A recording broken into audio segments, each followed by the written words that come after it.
Good morning, America. Yada. My twin in the building, man. You know we could turn this to a twin if you want to tap in, man. But yeah, man, I passed out, twin. You know what I mean? We could do our thing later on. But I'm up. Shit, I woke up like at 3, been up.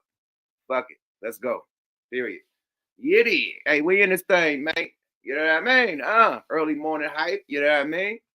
Yeah, I'm good, mate. I throw that invite for you out there early. You know what I mean? For Gooch the Great. Salute to everybody tapping in on the early morning. You feel me? East Coast is shit. 8. No. 3, 7, 7:30. Down south, 6:30. You know what I mean? Wake your ass up.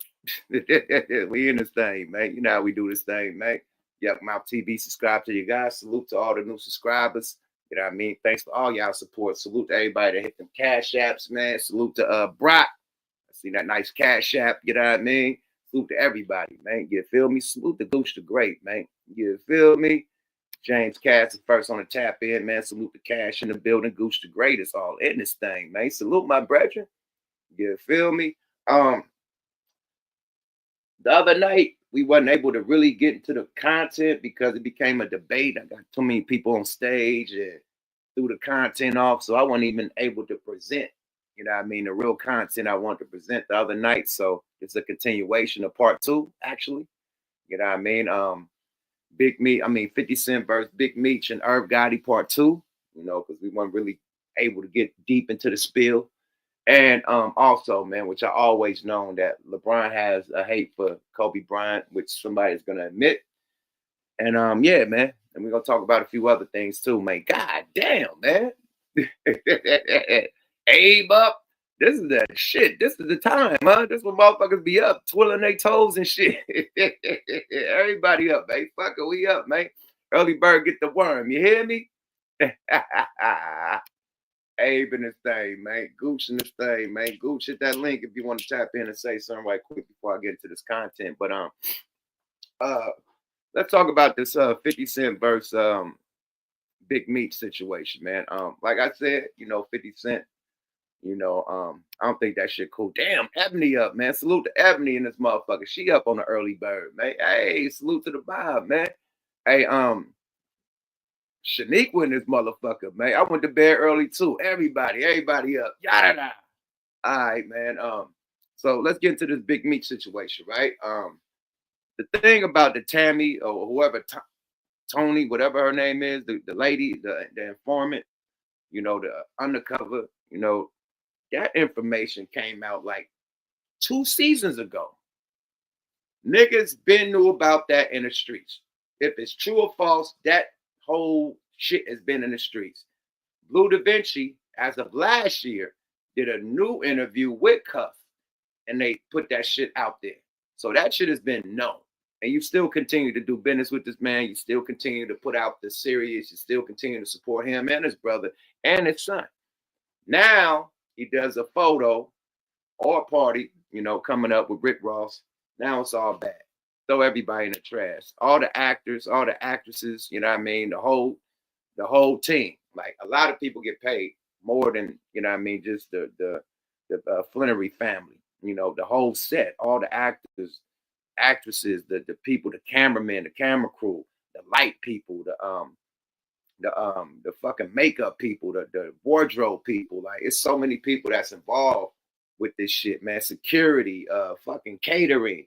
Like it's so many people that's about to lose a fucking job over somebody having an attitude.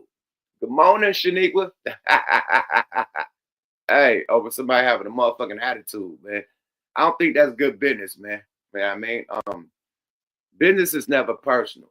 You know what I mean? Like personal shit, you leave at the crib. You leave in your back pocket. Business, you handle business on how business is. Now, if that serious wasn't doing good, bad ratings, boom, you cut it. Because that's bad business. It's not making no money. That serious is out of this park.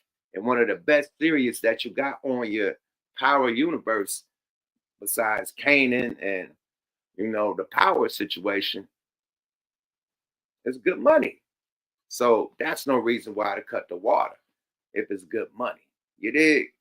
This is personal. You're mad. You know what I mean? Somebody took your basketball and didn't want to play with you. So now you want to take your basketball and say nobody can play. basically. You know what I mean? Them niggas was hooping with your ball. Niggas was out there throwing alley-oops and nigga 3-point nigga from the middle of the court. Nigga splash. Nigga balling out there. You on the sideline, man. Fuck that, man. They got my ball and they balling. Fuck that. You grab your ball, say, nigga, game over. I'm gone. Now niggas can't play ball no more. Because you mad that nigga was balling without you. Right? But they got your ball. They just balling without you, though. Lump in your throat. Get my ball back.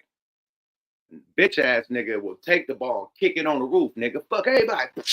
Nigga, nobody get to play. Right? Yeah. So at the end of the day, man, let niggas play their ball, my nigga. Don't get mad when niggas start balling out with your ball. Sorry about that. No Frank Ocean. 50 is petty as fuck. Like, I got my wife is a Cancer. They are petty when they the coolest motherfuckers until you make them mad. Once you make them mad, they cut you completely off. I get that. But to be fucking petty and keep on, I get the cut off. A Cancer will cut your ass off and never look back. Cool. But I ain't never seen my wife be so petty to keep going back to the people that she cut off and start talking and start trying to, fuck them up even more. It's like, that shit done, I'm past it. Cool. It ain't like, okay, I see the motherfuckers. Now I could do some damage to them. I'm going to try to do damage to them. I'm going to try to, you know what I mean? Like, what? Y'all don't fuck with each other no more. That's it. Right? That's how my wife handled it. This nigga, like, if I don't fuck with you, it's on for life, nigga. I see you. It's up, nigga. You with any of my people, nigga, fuck my people, nigga. It's up. Like, he that type of nigga, man. And 50, oh shit, that's what I need to bring up. My nigga Benzino, man. Zeno. That's my nigga, man. Let me get my nigga Zeno and saying that's who broke the 50 story down. Zeno, man. My nigga broke it down to the very last compound. Let's get my nigga. I seen this shit earlier too. My bad, y'all. I'm just trying to get the content together for y'all. I forgot about this shit. I woke up to Zeno yesterday talking this shit. So let me pull up Zeno. He breaks the whole shit down, man.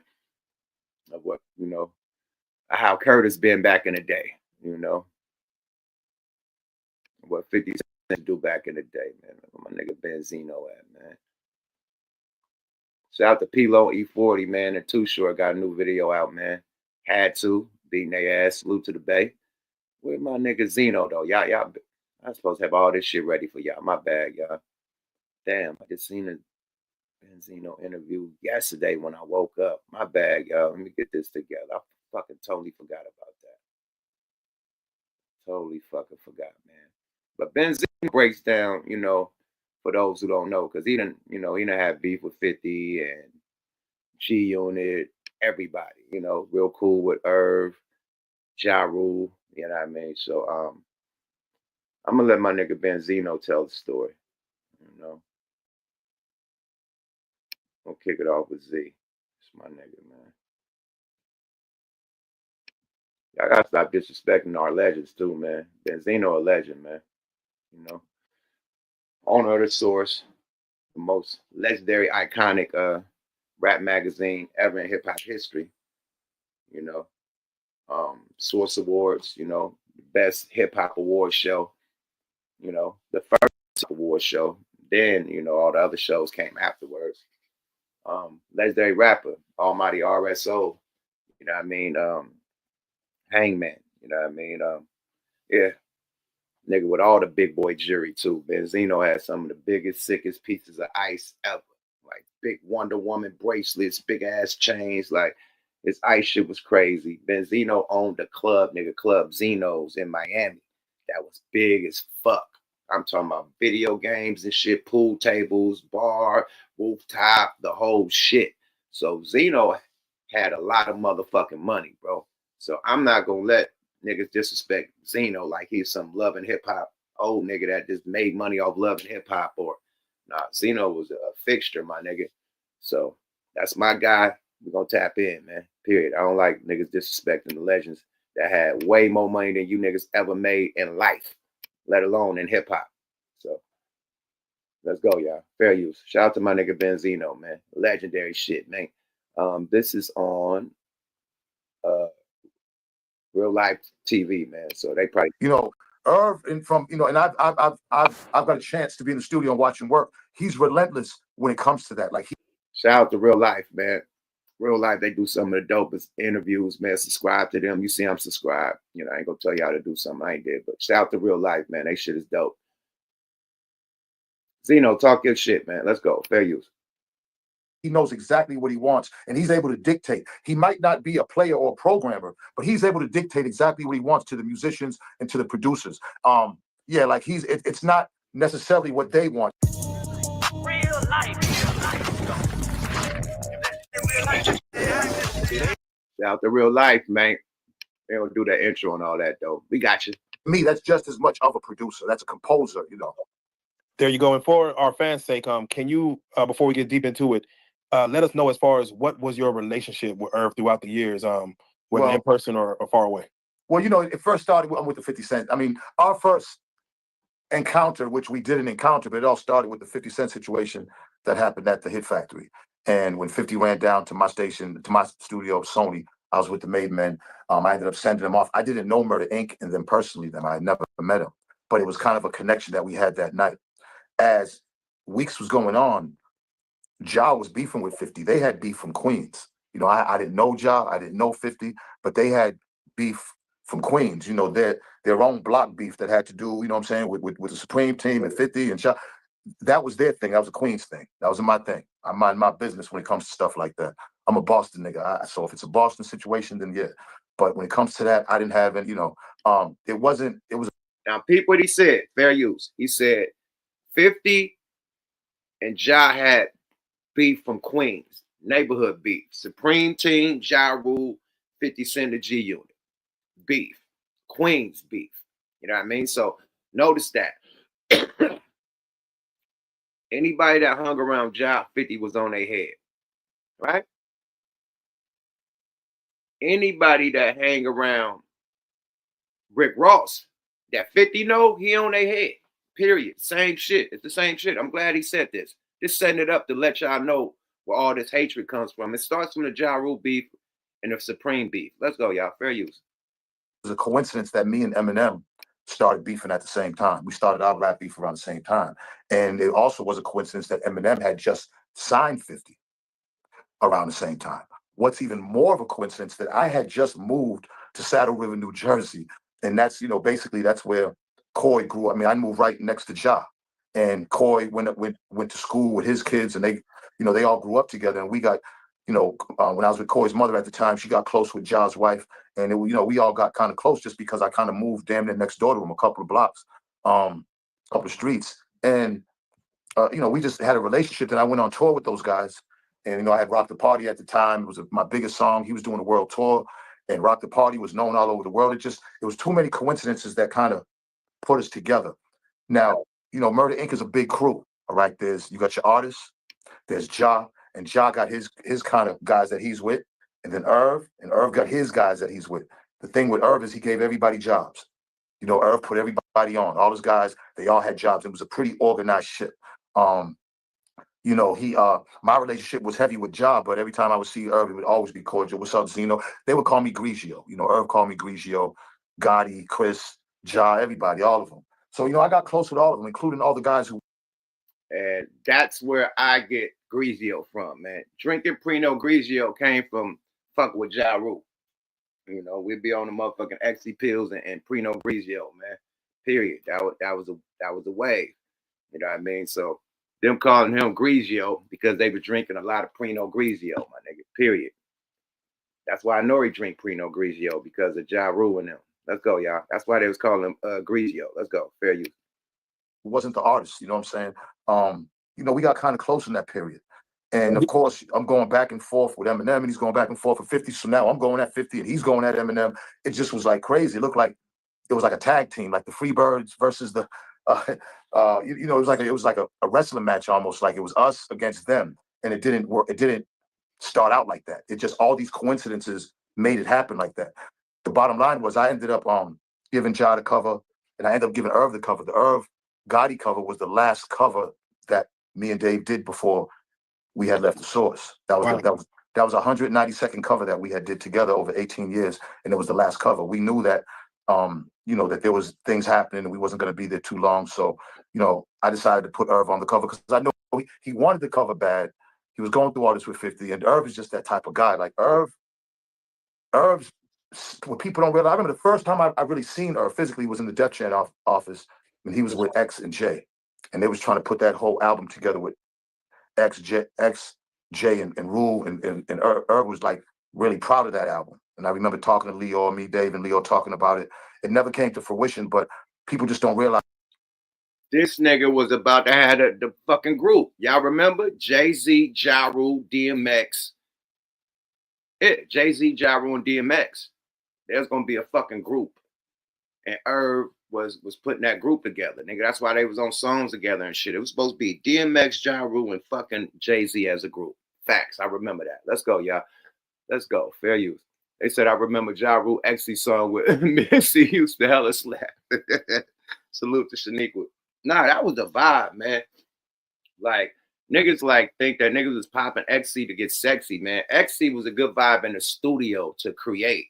Like, it was dope to create off Exy, my nigga. So when I said we on Exy and Pinot Grigio, that's what niggas was in the studio creating. Like, nigga making, like, Thugged Out the Appellation, Exy album. The New Testament, Exy album. The only album that wasn't the Exy album was Godzilla own album. But them first two albums, all ecstasy, my nigga. Ecstasy songs. The songs y'all love. Falling, ecstasy song. Because it gets you emotional. It opens you up. No Frank Ocean. So all them vulnerable songs I was talking about, like, you know what I mean? Sacrifice My Life, Revelations and shit like that. Ecstasy. You know what I mean? It had me emotional and had me vulnerable, you know, ready to express myself, ready to express my feelings and shit in these rhymes and shit. So it was good writing off Ecstasy, man, like a motherfucker, man. For the storytelling, oh my Lord, yeah, Ecstasy rhymes for real. Not off no sexy shit. I'm talking about off making music. Ecstasy was good making music back in the day, definitely. Fair use. Even though you be, nigga, you're biting down, you're gritting your teeth like a motherfucker, you're sweating. Nigga, Boss Tycoon, me and Mac Dre, Ecstasy song. We all was fucked up. Kilo Kirk, we all fucked up on Ecstasy. Boss Tycoon, dope. Song came out dope as fuck. We thizzed out our fucking mind that night. I'm talking about sweating like Hebrew slaves, like sweating. I'm talking about like nigga is in the desert, nigga, 120-degree weather. I'm talking about drenched, nigga, going crazy, nigga, Hennessy, Remy Martin, nigga, and Exy pills, nigga, Boss Tycoon. So it was good to create off Exy, my nigga. That's what I meant. Let's go, y'all. Fair use. As how influential Irv was, not just on Murder Inc., but on DMX and Jay-Z and on Rockefeller. You know, major influence with a lot of artists over there at Def Jam. You know, Irv had carte blanche when it came to going up Def Jam. Like Russell and Leo really respect Irv in a big way. They was bringing them in a lot of cash once Jar and Ashanti blew up and Murder Inc. blew up. But yeah, you know, he was happy he got the cover. You know, Irv liked to have a good time. You know what I'm saying? When I was around, always partying. You know, I mean, him and Rule, like, you know, like they party animals. You know what I'm saying? You know, of course, when they party and everybody, you know what I'm saying, drinking, you know, the little dibber dads. The first time I really, you know, first time I really, you know what I'm saying, like I had, of course, I knew about Molly, but you know what I'm saying, you know, Molly, everybody was doing Molly and everybody was drinking and shit, man, and you know, a lot of girls, man. When I look at Irv, how I was back then, I was a wild boy. You know what I'm saying, like being on tour, drugs, girls, that's part of the life. And I think, you know, the guys at Murder Inc., like they lived it to the fullest. I know Irv did. You know what I'm saying? He loved beautiful women. And I'm not saying this to disrespect anybody. I'm just, my memories, you know, love beautiful women, love having a good time. It was all, you know what I'm saying? And yeah, man, you know, at 54. Ebony, what you know about the Thiz? She talking about orange juice was the balance. You right. Why do you think Wiz made an album called Kush and Orange Juice? Orange juice ain't no hell of a, yeah, because he missed it, say Thiz. Kush, Thiz, and orange juice. Because you're right. Orange juice, if your Thiz is going down, you drink some orange juice, that motherfucker it regenerates. You know what I mean? You're back high like you was when you first popped. So, yes, So when that nigga said cushion orange juice, when he said orange juice, I said, nah, nigga, you talking about that X regenerator. So you ain't talking about just waking up in the morning with some orange juice, nigga. Nah, nigga. You trying to regenerate that Xy pill, nigga. I know what's up with you, Wiz. Allegedly. Let's go, y'all. Fair you. 4 years old. And when I started hearing about his health deteriorating, you know, with me, you know, I'll be 60 years old in July. And, you know, when it comes to drugs, you know, shit, I've done a lot of drugs. You know, growing up in the 70s and 80s, that's when the drugs first came on the block. And, you know, you kind of did them just to experiment. Back then, we experimented. Thank God, you know, I mean, well, this generation experiments too, but yeah, we experimented. And, you know, it's like, the thing with me is I always, you know, before I stopped going off the deep end, I would just stop anything. And I would, you know, get a hold of myself because it's easy to get hooked on heroin, on cocaine, on pills, on Percocets, on Molly's, ecstasy. You know, everybody has their drug of their choice, lean. When I heard about Irv having strokes, you know, I thought about the situation with Lil Wayne. I thought about the situation with Ross. You know, a lot of, you know, I think about Mac Miller. I think about all these guys, and it all leads to the same type of place. Now, I know Irv had complications with diabetes, but you know, one thing I want everybody to understand, and especially Black men and all men for that matter, you know, we got to take care of our bodies, especially as you get older. Once you start passing that 40, you know, getting to them 40s. So you know, he was a good man, a great man. You see how he broke that down. He's not saying it how he wanted. He's not saying it lately. Oh, she said the Blue Dolphins. Ebony knows exactly. Oh, she was a bad girl. Used to be a bad girl back in the day, huh? Ebony was litty off the. She said the Blue Dolphins. What you know about the double stack Blue Dolphins, man? Hold up, Big Swole up. Hey, man. Now nigga having flashbacks, man. Don't make me have a flashback, man. Trying to go find some. Nigga, pills ain't safe, man, right now. Do not do no type of pill, nothing, nigga. Probably be fentanyl, my nigga. So I can't do XC right now because it's dangerous. Molly is dangerous. All them pill form shits is dangerous. You could die because fentanyl is out there, my nigga. And a lot of people dying off these little pills and shit with fentanyl in it. So I say no more party pills, my nigga, because it's dangerous. But back in the day, woo! Lord have mercy. You got hit with that motherfucker. Whoa! Yeah, man. Shit. Let's go, y'all. Fair use. Things that we do and with the things that we put in our bodies, not just food, but the drugs, but the food too.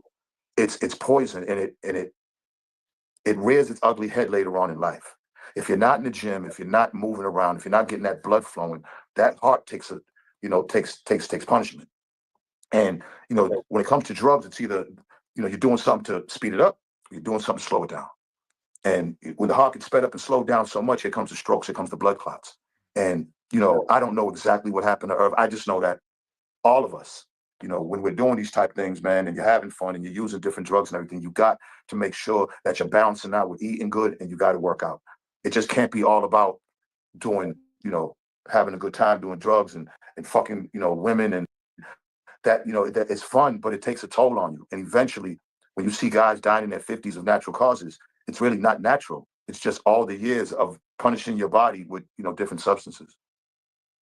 If you were to speculate, and again, I don't want to speculate too much on his death, but on the way he lived, would you say he's, no matter what, at 54 and losing his life, again, rest in peace, but would you say he lived the life he wanted to live based on, your interaction with him? I would say he lived the life, and as crazy as this may seem, and again, I mean, no disrespect, I think not so much suffering from the diabetes side, but Irv, like, was a party animal like a lot of guys. And I think, you know, sure, of course. Check this out, man. Irv died with 300 million. He just sold his masters for 300 million. He was living a life, and he left a lot of money for his family, man. He sold his master for 300 million. He definitely, nigga, died with 300 million. Yo, he lived the life of the big dogs and left it, set it for his family to be straight, bro. That's how you do it, man. You live a life and then leave some for your family to live the life. And then they could leave some for the next generation, and keep on going, man. That's family generational wealth, man. Salute to Irv, man. Yeah, Irv died with 300 million in his bank account, man. He's good. Fair use, y'all. Of course, he wants to live longer. But I'm just saying, man, Irv don't have any regrets. The Irv Gotti I know lives life. We have another thing in common, that we both beat Fed charges. And that's a difficult thing to do. Like, he stood the test of time. And I have a lot of respect for what he's done, for what he did. I feel bad for his kids, his father. I always loved the relationship he had with his dad. And of course, me and Chris, are close, me and Chris Gotti. And I know he's taking it hard. But we're all men. And what I'm saying, like, yeah, like, this industry of, like you look at Diddy.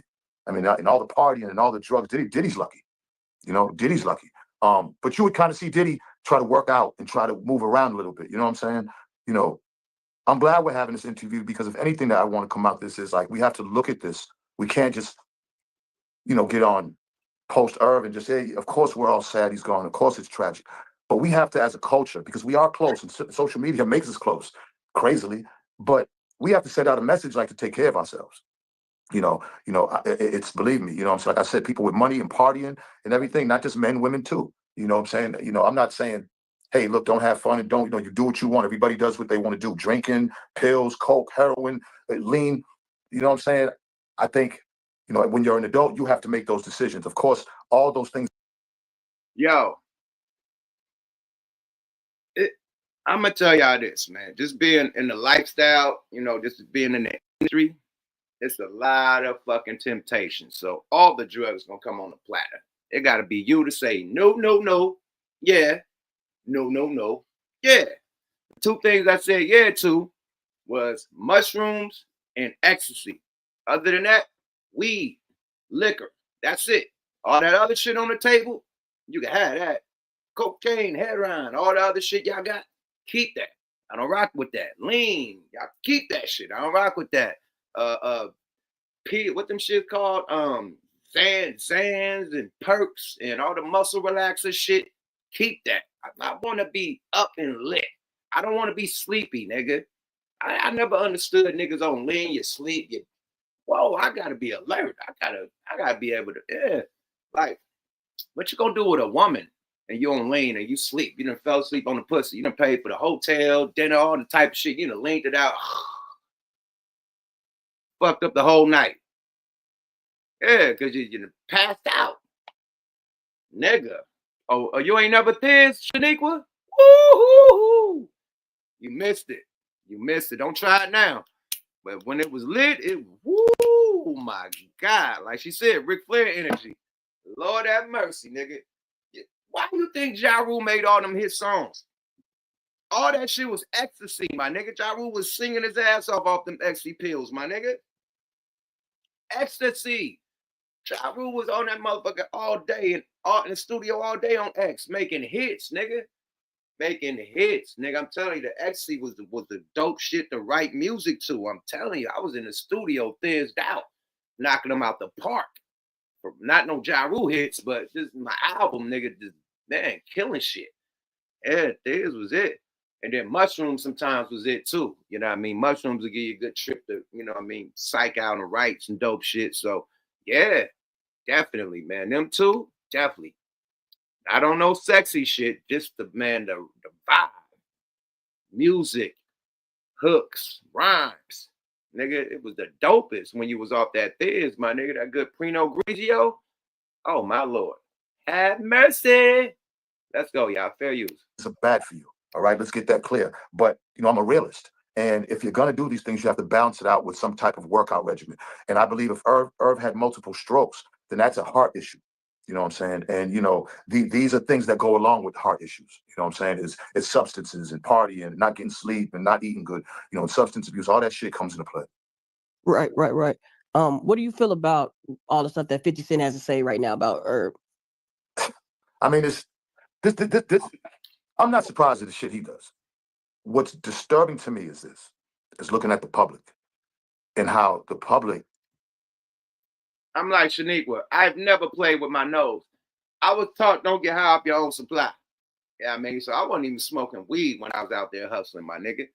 I get rid of my pack, then I could go in an apartment and sip on some drink or something. But I wasn't even smoking weed when I was hustling. I was telling niggas weed is a gateway drug. You niggas about to be smoking Hubbards. You niggas about to be my customers for Hubbards. You can buy this weed, but y'all niggas about to be buying Hubbards in a minute, nigga, because it's a gay. I was preaching like a motherfucker because I was stern on not getting high off my own supply. So I would never do coke, crack, because I'm selling it. I would never smoke weed because I'm selling it. So yeah, I was stern on that when I was little until I got into the industry, till I stopped selling crack, stopped selling weed. Now I ain't got to, it ain't my own supply because I'm not selling it no more. So I still never did coke, but I started smoking weed. And shit, I've been burning ever since. Man. We started doing this rap shit. It came with the weed, and the weed was the first thing that was the vibe in the studio to help you write good music, man. The weed, and that's what made me really like the weed, because when I was just normal, I'm thinking too much, overthinking. Then I hit the joint because we smoking Zags back then. Hit the joint, and then boom, the ideas is flowing. It's quick. It's like the vibe is there. You feel it. It's the energy. I'm like, okay, this weed, like, kind of, enhances, with the music. With me writing my music, it's great. It helps me vibe way faster, way quicker. So I was in the studio, started doing the weed in the studio, making dope shit like 5 on it and all the other shit, man. But yeah, the weed was the first vibe, and then the ecstasy kicked in with the weed. Oh man, nigga, it's hit it out the park time. So yeah, man, but I was against it, nigga. I was a nigga that was like, don't get high off your own supply. You niggas about to be dope fiends, nigga, all that shit, nigga. I was on niggas' helmet in junior high school and high school, nigga. I was selling it, you know what I mean? But I don't sell it no more. Niggas would be like, not you. Niggas from the high school see me burn it down. Not the nigga that said, don't get high. Not the nigga that said you're gonna be a dope fiend. It's a gateway drug. Not him. Yeah, nigga, him smoking hella weed and got a weed anthem to go with it. Things has changed. Takes what he does. And I heard a radio station guy on sports radio today, and he was like, man, that 50 boy, I pity the person who goes against him, and I pity. I'm saying to myself, that's not the message, bro. No, that's not the message, because ain't nobody scared of 50. First of all, we all men. We all got to go. Nobody's scared. All right, so let's get that out. 50's not bullying nobody. You know what I'm saying? When you look at 50's, when you look at when you look at 50's history, 50 ain't had no fight beefs with nobody. There ain't been no real violent. 50 ain't really been in no violent situations other than the first time he got shot. Now, I always had double rap spitters, my nigga, because you can't rap that shit one time with the spitters, my nigga. You gotta have a double rap because you gotta swallow that shit. You know what I mean? Police run up on you, spitters, so you can swallow it, and then you either throw it up or shit it out. I throw my shit up. I just put my finger down my throat, no Frank Ocean, and throw the work up.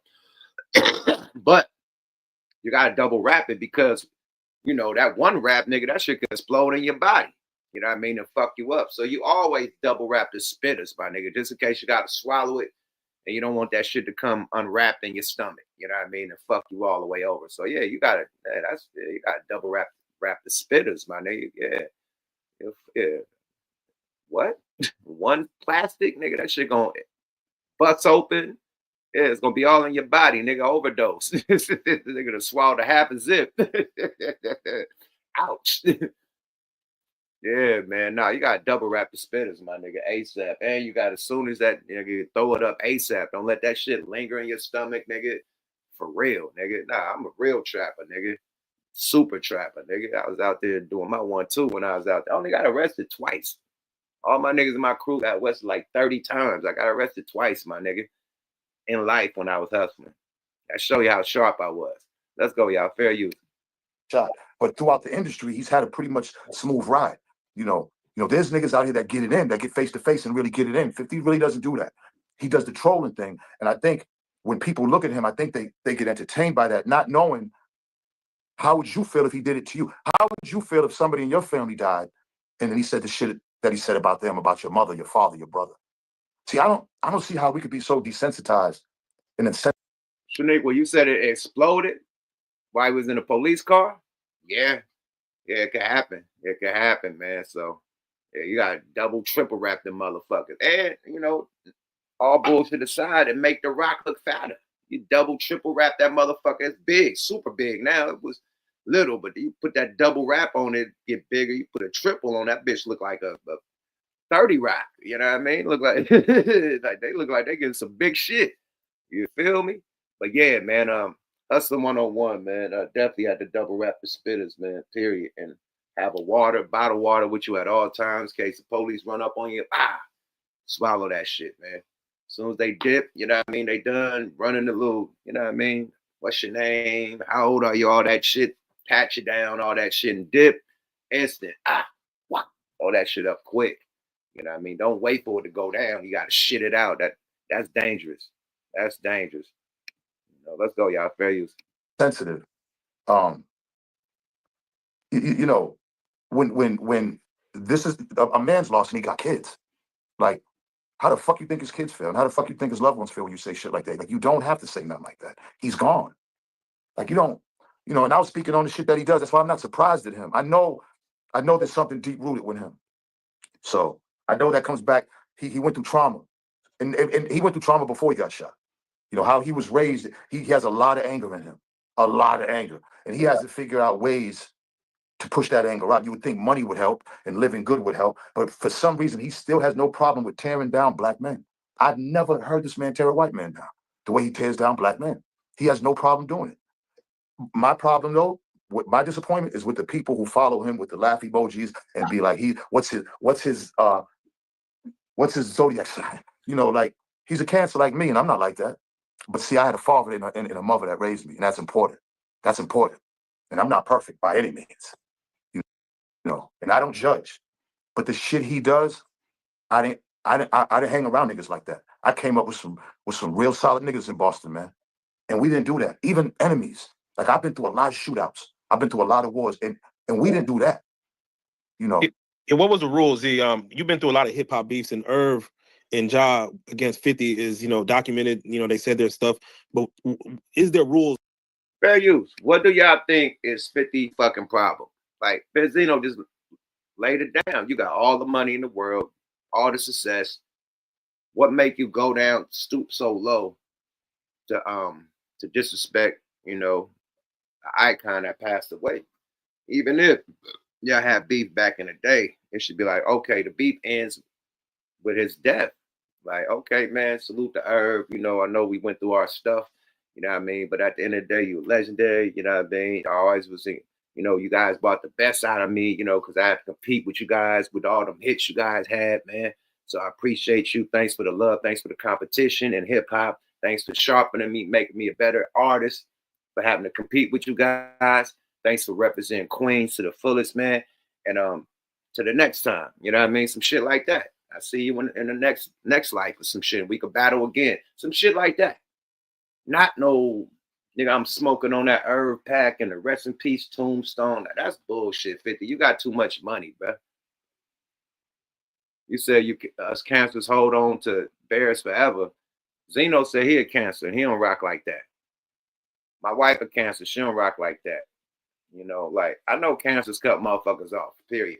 You know what I mean? Y'all the coolest motherfuckers. They're the most solid motherfuckers to have in your corner. But once you go bad on a Cancer, nigga, they ain't fucking with you. They cut you completely off and ain't no coming back, period. So we get that one.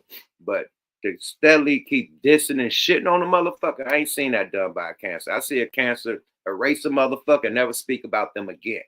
That's what I see. I don't see a Cancer erase a motherfucker and then keep on speaking on a motherfucker. It don't go like that. 50 a different type of animal, man. Period. Let's go, y'all. Fair use. When you have this hip hop beef, and sometimes it's personal, but when another party, loses their life, does it stop right there? In your opinion, should it stop right there? Like, I think when you reach a certain age of maturity, there should be.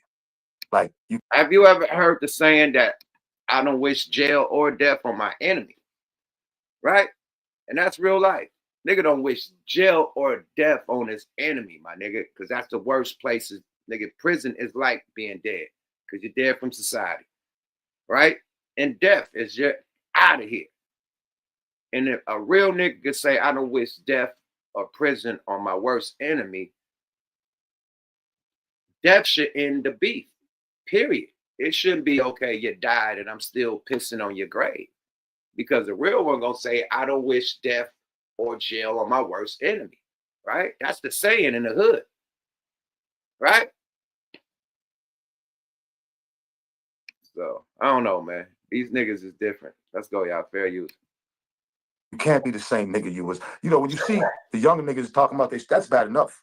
You know, with the Chicago drill rap. Because Lord knows, I take it there when it comes to Badman too, right?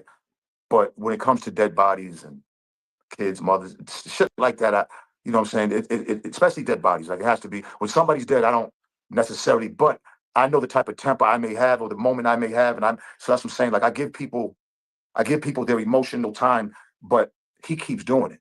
You know what I'm saying? He has no problem. He's doing it with Jay. He's doing it with Diddy. He's doing it with MEECH. He's doing it with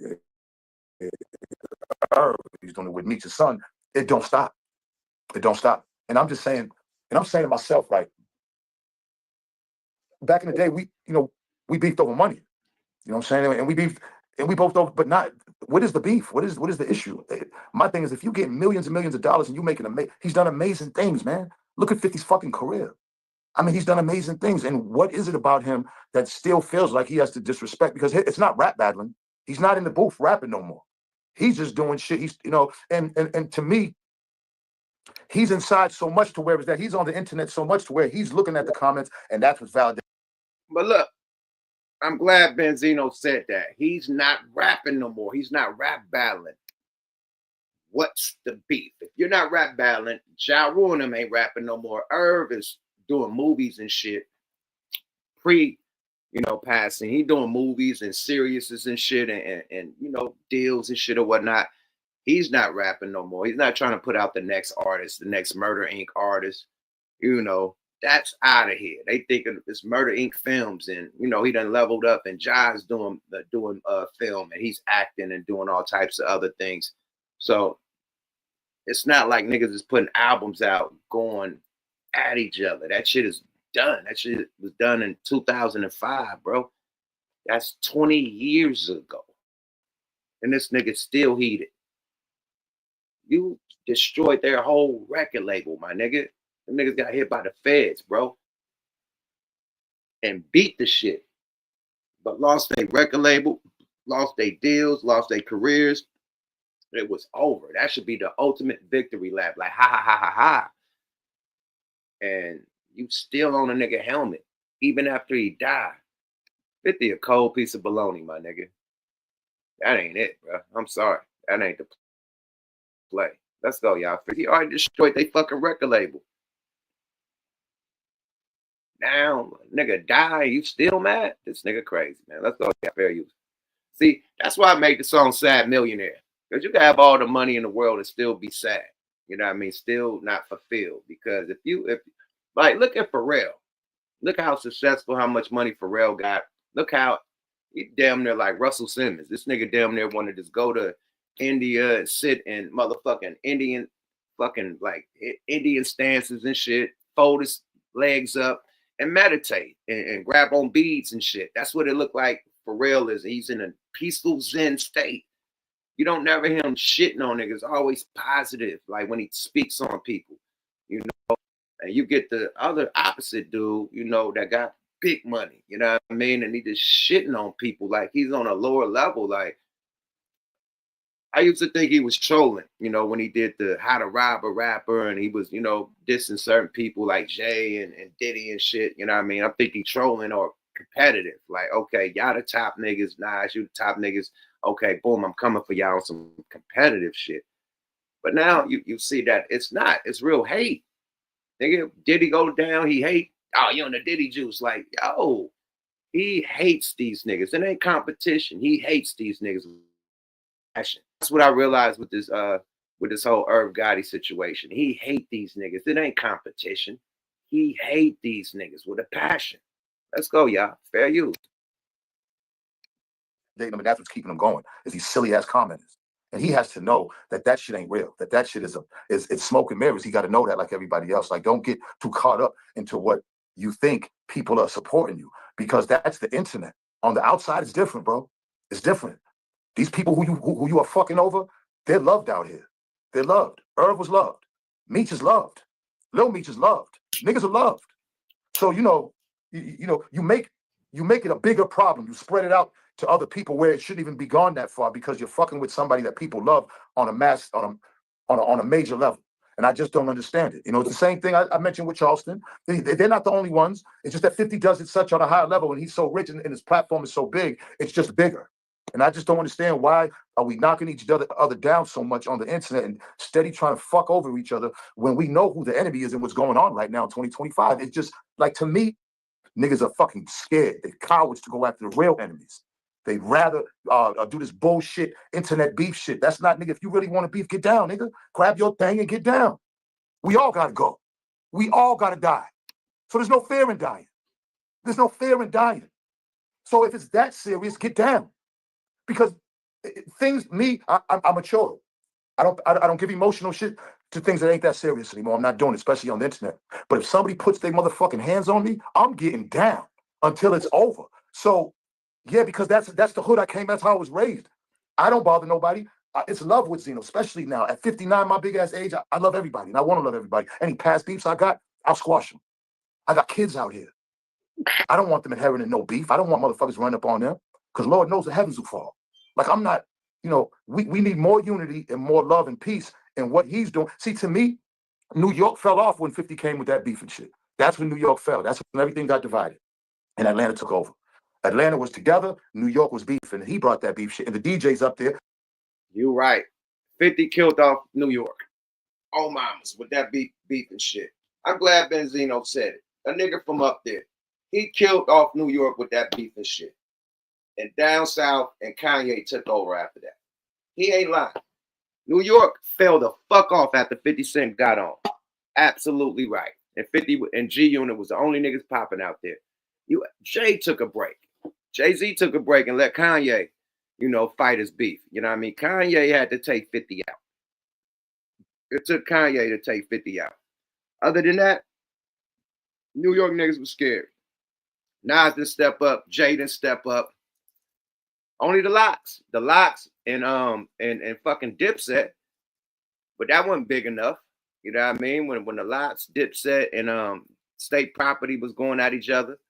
You know what I mean? But other than that, like, shit, yo, 50 shut them niggas down.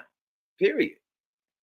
DMX like right at that time, Def Jam and DMX was going through it. I think that's when LL had took over as the executive producer of Def Jam, and he felt that that LL was hating on his album coming out, or Jay, one of those. LL had it, then Jay took it. So it was LL, then Jay became the exec. So once them two became the exec, DMX was like, fuck them. You know, they ain't putting my albums out. They ain't putting the bread behind my shit. They delaying. Nigga, I'm the nigga that dropped 2 albums in 1 year, my nigga. Let's go. So that kind of put DMX on the shelf when 50 Cent and G Unit and them was popping. You know what I mean? Because that's when Jay and them had took over the executive shit, or LL, and DMX wasn't feeling it, you know, straight up. Yeah, Jay was hating, LL was hating on X. So X wasn't able to drop at this time. So X didn't have no dog in the fight at this time. It was just 50, the Locks, fucking Dipset, yeah, and fucking Ja Rule and them. They was beefing. Period. And Fat Joe. Let's go, y'all. Fair use. Instigated it. Yeah, we're gonna call it what it is. You know what I'm saying? Ain't no look, I got love for Flex and all them. It's all love, no beef. But they instigated it. They instigated it. And no other artist really could get on because of all the negative bullshit that he was doing, that the radio stations in New York were just pumping up. New York is trying to recover from that. It took the women of New York to bring New York back. Imagine that. Talk that shit. Controversy sells. Bro, it took the women of New York to bring New York back. Talk that shit. Talk that shit. That's why the New York niggas is rooting for Drake. And Drake is dope, but New York niggas is acting like that's them. Like, Drake's success is New York. It's not, nigga. It's not. The females bought y'all back. Cardi B, Nicki Minaj bought y'all back, my nigga. Not no hell of a rapping ass rapper, a man. Females bought y'all back, and they had to go down south to get the swag, right? Nicki had to go fuck with Gucci Man, then go fuck with Young Money. Why no New York niggas didn't put it on? I'll wait. Let's go, y'all. Fair use. Let me ask. Fendi was out there begging for deals for Nicki for the longest. Fendi had to hook her up with Waka Flocka Mama, Miss Debbie. Miss Debbie thought manager, and then brought her down with Gucci Man, and then got her popping down south. Then took her to Lil Wayne, and then the rest is history. What New York nigga is involved with that? I mean, Miss Debbie is from Queens, you know, but I'm talking about a New York rapper that got a business. Why Def Jam didn't sign her? Why Shay didn't sign her? Why Nas didn't sign her? Like, why fucking everybody that had a record label, Rough Riders, like anybody that had a record label, why they didn't sign Nicki? Ice Spice, yeah. I'm talking about that the first wave that bought Ice Spice is like right now. I'm talking about like what held it down for New York was females. Benzino is absolutely fucking right. Let's go, fair use. When it comes to Murder Inc.'s legacy as a company, from the Bad Boys, from the G Units, from all these other entities, where do you feel Murder Inc.'s legacy lies from what Irv Gotti was able to build with that entity? It can't go no higher. There's a ceiling that's people. There's no one bigger than the other. The Murder Incs., the Bad Boys, the Death Rows, the Cash Monies. I mean, come on. The fucking No Limits. These guys, the fucking Rap-A-Lots, these guys did amazing fucking things. These are street guys, not college guys, street guys that put together many. It's not easy dealing with one rapper. Because when you're dealing with a rapper, people think it's not easy. You're dealing with his problems and everything that's going on at his house. And usually, just like everybody else, they're coming from broken homes. We all are. So for all those guys to come where they come from and organize and make millions and millions and millions of dollars, that's not that's special. And you know, he reached the mountaintop. Murder Inc. reached the mountaintop, just like Bad Boy. Yo, man, respect the platform. You know what I mean? Hit them likes, get them likes up in this motherfucker, man. Respect the platform, man. You know what I mean? Hit them motherfucking subscribes, man, if you're new in this motherfucker, man. You feel me? Welcome to What the Fuck Weekly on the early morning, man. Wake and bake, rise and grind side of the game. You dig? Definitely, man. A big shout out to Benzino, my brother. You know what I mean? Zeno used to sit on his very couch and smoke it out. He used to live up the street from me. You know what I mean? Him and his fiance, they was living around here. And he moved back to Atlanta, I think, after that. But yeah, he was out here when he was doing this when they was doing a reality show with him and I forgot old girl name, but when they had the baby doing a whole reality show thing, but they was right around the corner, literally. So he used to come through here, burn it down and shit. You know, so that's my guy. I can call Zeno right now, man. Literally, he gonna answer. That's my guy. Period. But yeah, he dropping jewels, man. You know, and I'm glad somebody that's from the cloth, that's really from that side, you know, and to break this shit down because he was there. This is how he met Ja Rule and 50 Cent. And I wanted to get to that part, but Ja Rule and them had jumped 50 Cent in the studio.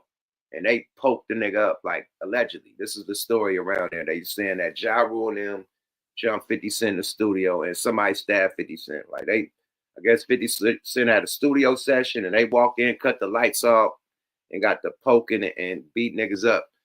So 50 Cent was leaking and ran to Benzino's studio, you know, because when you're in the studio, you know, you got different studio A, studio B, different rooms, different studio rooms. So 50 was in the room, left this room and went to another studio room, which is ended up being Benzino's room. You know what I mean? And Benzino ended up paying for a car to get him up out of there. You know what I mean?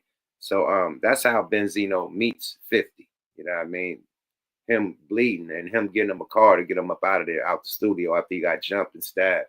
So Zeno know the history. You know what I mean? So I'm glad that he's on here, you know what I mean, really explaining, you know what I mean, and giving love to Irv because a lot of these entertainers, you know what I mean, well, I ain't gonna say a lot, just 50 Cent.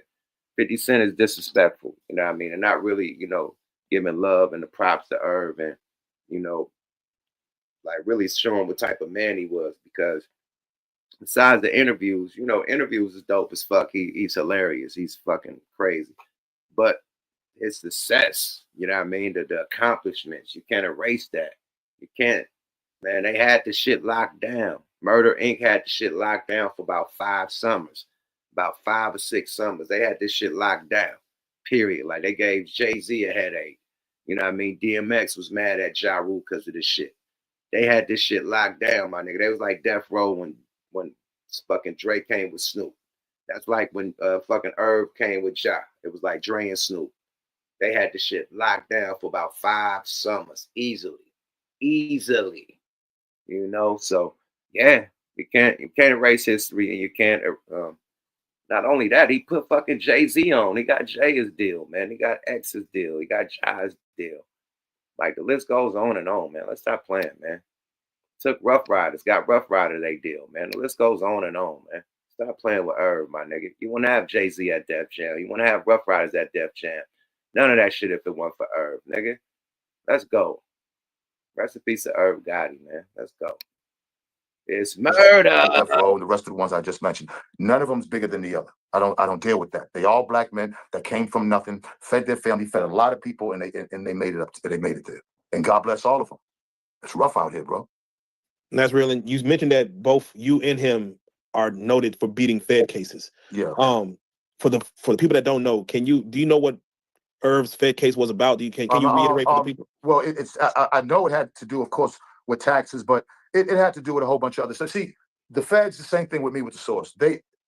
Irvin was making so much money, and we was making so much money that the Feds automatically think that there has to be drugs involved. Then they're looking at the guys who are with us, because the guys who we are hiring, these guys all got criminal records. So they're going through the shit and they're doing their due diligence, and they're saying, wait a minute, there has to be some type of illegal activity in this. If we just fuck it, let's just throw it against the wall and see if it's sticking. That's what they did.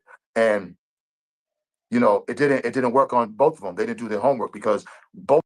The thing is, they try to do a racketeering charge, you know what I mean, on Murder Inc. Basically because Irv Gotti was doing business with Supreme. They were making a movie. And Supreme was the executive producer, so he was getting paid for being an executive producer on a movie. Now, the Feds are saying that's racketeering, that I guess Supreme was laundering money to Irv, and Irv would pay it back through the movie. You know what I mean? Like washing money. Now, this is when Supreme is way off. Like, nobody is running no drug crack empire in the fucking early 2000s. You know what I mean? It's not happening, right? All that shit is done, nigga. Pappy Mason in jail, nigga. The big, what's the nigga name? The fat dude. What's the nigga name, man? All them niggas was in jail, right? So they were saying that he was taking his drug money, giving it to Irv, and Irv was washing it through the movie. You know what I mean? So the feds couldn't prove that, so he beat the case. You know, so that case came because of his business with Supreme, not no tax. Fat Cat. Okay, Fat Cat, all of them in jail, my nigga. That shit is a wrap. You know, Preem, the only nigga out here, and Irv trying to, you know, legitimize the nigga. Like, you ain't got to do that shit no more. Come on, let's make these movies. Let's do this, that, and the third. And the feds got hold of it. You know what I mean? Allegedly, you know, they say 50 Cent told the feds, allegedly. And that's why they got hit. Let's go, y'all. And they saying that Jay-Z told the feds, because after Suge Knight, Irv Gotti, and Jay Prince was linking up to make the first black distribution company, the big labels were mad at that. You know what I mean? They said Jay was mad at that shit too, because Jay was supposed to be a part of the deal. You know what I mean? Jay and Dame was supposed to be a part of that deal. Dame mentioned it. You know, he said Jay didn't want to do the deal with them, so it ended up just being Irv, Suge, and Jay Prince. But it really was supposed to be Jay-Z, Dame, Biggs, Irv, Jay Prince, and Suge, and they was gonna make the first one. Jay-Z was against it. So they saying between the big labels being mad, Jay-Z being against it, and 50 Cent having some beef with Irv, between those three is how the feds got word, you know what I mean, and start trying to take the people down. You know, Rap-A-Lot got hit by the feds. Death Row got hit by the feds, you know what I mean, all at the same time. You know, so it wasn't just about Supreme, you know what I mean, doing business with Irv. They hit all three of them labels, you know what I mean, and then they have nothing to do with Supreme. You did? So that's why we end up beefing with, 50 Cent because our labels got hit, so that's when, the mob was like, oh, fuck 50, and the beef was up because our labels got hit by the feds. And, a lot of people was pointing the finger at 50, what I mean? Allegedly, so that's how we even start beefing because our labels got hit by the feds, just like Irv Gotti got hit. Let's go, y'all. Fair use. Both of us made so much money that we didn't have to do that stuff anymore. It was too late. We employed these guys and we got them off the street. We didn't have to sell coke no more. We didn't have to rob people with guns anymore. We didn't have to fucking steal no more. We didn't have to sell heroin no more. That was over with. We're making millions of dollars with magazines, and they were making it with music. And that they didn't understand that people from the streets who wasn't college, didn't go to college, hell, didn't even go to high school, could make all this money. Now they know because, of course, as time went on. But yeah, they was a little bit behind the curve, as they say. You know what I'm saying? And I ended up taking mine to trial and won. He ended up taking his trial one. Like, there's not too many people who could say that. No, it's real. You mentioned Ja, Jay-Z, and DMX. How close do you feel that album was? How close do you think Irv got to possibly getting that done? It was too many egos involved. Too many egos. I know Irv wanted it bad. Too many egos and too much red tape. Irv's ego's big as fuck too now. Let's not, God bless Irv, but Irv, boy, you know what I'm saying? That confidence was crazy, but that was part of the reason why he was so successful. Like, you really couldn't tell Irv shit. I remember one time I was with Bobby Brown, and we down in Miami, and I'll never forget this. So I had rented out J-Lo's house, and me and my father was there. It was in Miami, and Bob and Whitney had came down. It was the first time I met Whitney. I've known Bob damn near all my life, and they had Bobby Christina, man. God rest both of them, man. She probably was about maybe 7 years old, the most, 6, 7. And I remember we went out on jet skis, and me and my father had a small boat, a nice one though, little kind of motorboat. So we had Bobby Christina, and Bobby had the jet ski and had Whitney on the back of him. So we're driving around the bay. Of course, it says low wake. So of course Bobby says, hey, he doesn't pay attention to anything. Bob's low wake. That's where Bob's going. You know what I'm saying? So they go to the low wake. They get stuck. So now they're stuck in the middle. So it's getting nighttime. So Bobby Christina's crying. It's like, oh man, we're trying to figure out. So we had a rope. We tied it to them. We went real slow, and then we're trying to pull them out the wake. And it's nighttime at this point. So now it doesn't even start. So when you're in the bay in Miami, there's big, huge, beautiful houses all on the bay. We pull up to somebody's house, and this is a true story. I couldn't believe this shit. So we helped Bobby and them, and Bobby, Whitney, and Bobby Christina get up. You could see the house. So the lady came.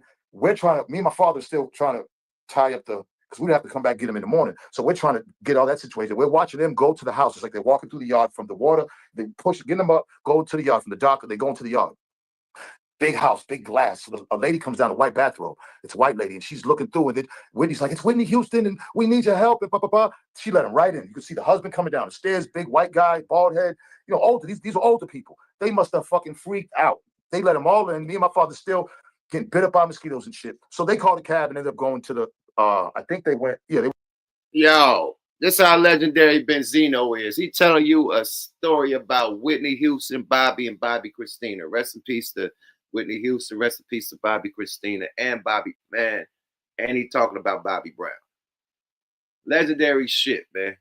I ain't gonna play this whole thing. I think we played enough, man. I know I'm gonna get copyright strike anyway, man. Not copyright strike, but copyright claim. You know what I mean? But y'all get it, man. I want to get him to this part where he's talking about 50 in the studio, man. Learn how to be vulnerable as a man. And as much as dirt I did in the street and much gangster shit Let me see. I didn't think he thinks that. He just, at 25 years old, man, you got women lined up for you. You know what I'm saying? That's going to be hard to resist for anybody, So this is what half of the industry because he's not, because like that shit, that's right here. And, MEECH ain't no fucking rapper. This man just did 20 years, man.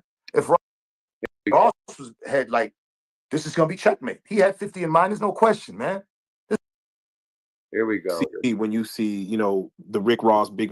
That's the part I wanted. So he gonna talk about the Rick Ross, Big Meech, and 50 Cent shit. That's the part I wanted, man. My bad, y'all.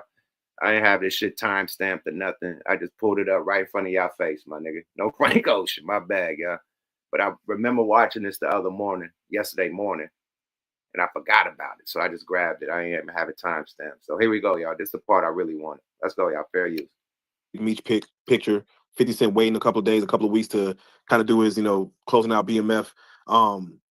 Do you feel like Big Meech is being used as a pawn in a beef that he don't Yeah, even I mean, 100% at this point between him. I mean, I don't want to go so far as to say as a pawn, but look, how I vision it, a blind man could have seen that 50 was going to get mad at the picture. When Southwest T took a picture with Cream's son, he got upset. That shit blows my fucking mind because this is a business, bro, and it's a small industry. All right. Now, I know when Meech took the picture with Ross, I know for a fact. Now, Meech ain't no dummy. I know for a fact that Ross was coming with a bag, and Ross had like, this is gonna be checkmate. He had 50 in mind. There's no question, man. Fact. There's no question. But at the same time, he's a businessman. He's very smart. You got to know he's a smart, cunning businessman. One of the smartest, Ross. You know what I'm saying? Like he pulls the amazing things off, and he pulled this one off. At the end of the day, this is how I look at it. Now, I don't know if Stars was going to renew 50 because that was all in limbo. I don't know if we was gonna see Little Meech anyways, because maybe it was Big Meech that they was gonna start showing, and I thought that they was gonna start showing another actor of him older. So 50's gonna try to use it like, oh yeah, Meech, you took the picture with 50, so the BMF story's over with. I don't see it like that. And Meech ain't no fucking rapper. This man just did 20 years, man. If Ross can't want to break bread with that nigga, then man, that's business. You're mad because of nigga. So it really needs to be a message to everybody out there who wants to do business with 50 is that you're not going to be able to do business with half of the industry because he's not, because like that shit, that's immature kid shit. Like that's baby shit. That's like, my man, this is an industry. Yeah, that's immature shit. That's immature shit. If you beefing with half the industry, I mean, you can't fuck with nobody. You can't fuck with Kanye. You can't fuck with the big dogs. You can't fuck with Jay-Z. You can't fuck with who else he got a problem with? You can't fuck with Rick Ross. Who else he got a problem with? Can't fuck with the Game. Who else he got a problem with? Hey man, the list goes on and on, man. But yeah, good luck with that one. And it's crazy. I mean, like he said, nigga, you ain't rapping no more. Niggas is past rap. Niggas done leveled up. They portfolio done got big. Niggas doing shit that's making more money than rap ever made. You know what I mean? So niggas ain't even rapping no more. You holding rap beefs. Meech don't rap. Hey, you going somewhere with this one, Benzino. Let's go, man. Salute, man. Salute to real life. Y'all go subscribe to them right now. Fair use, y'all. One mile. Like, Eminem signed you, bro.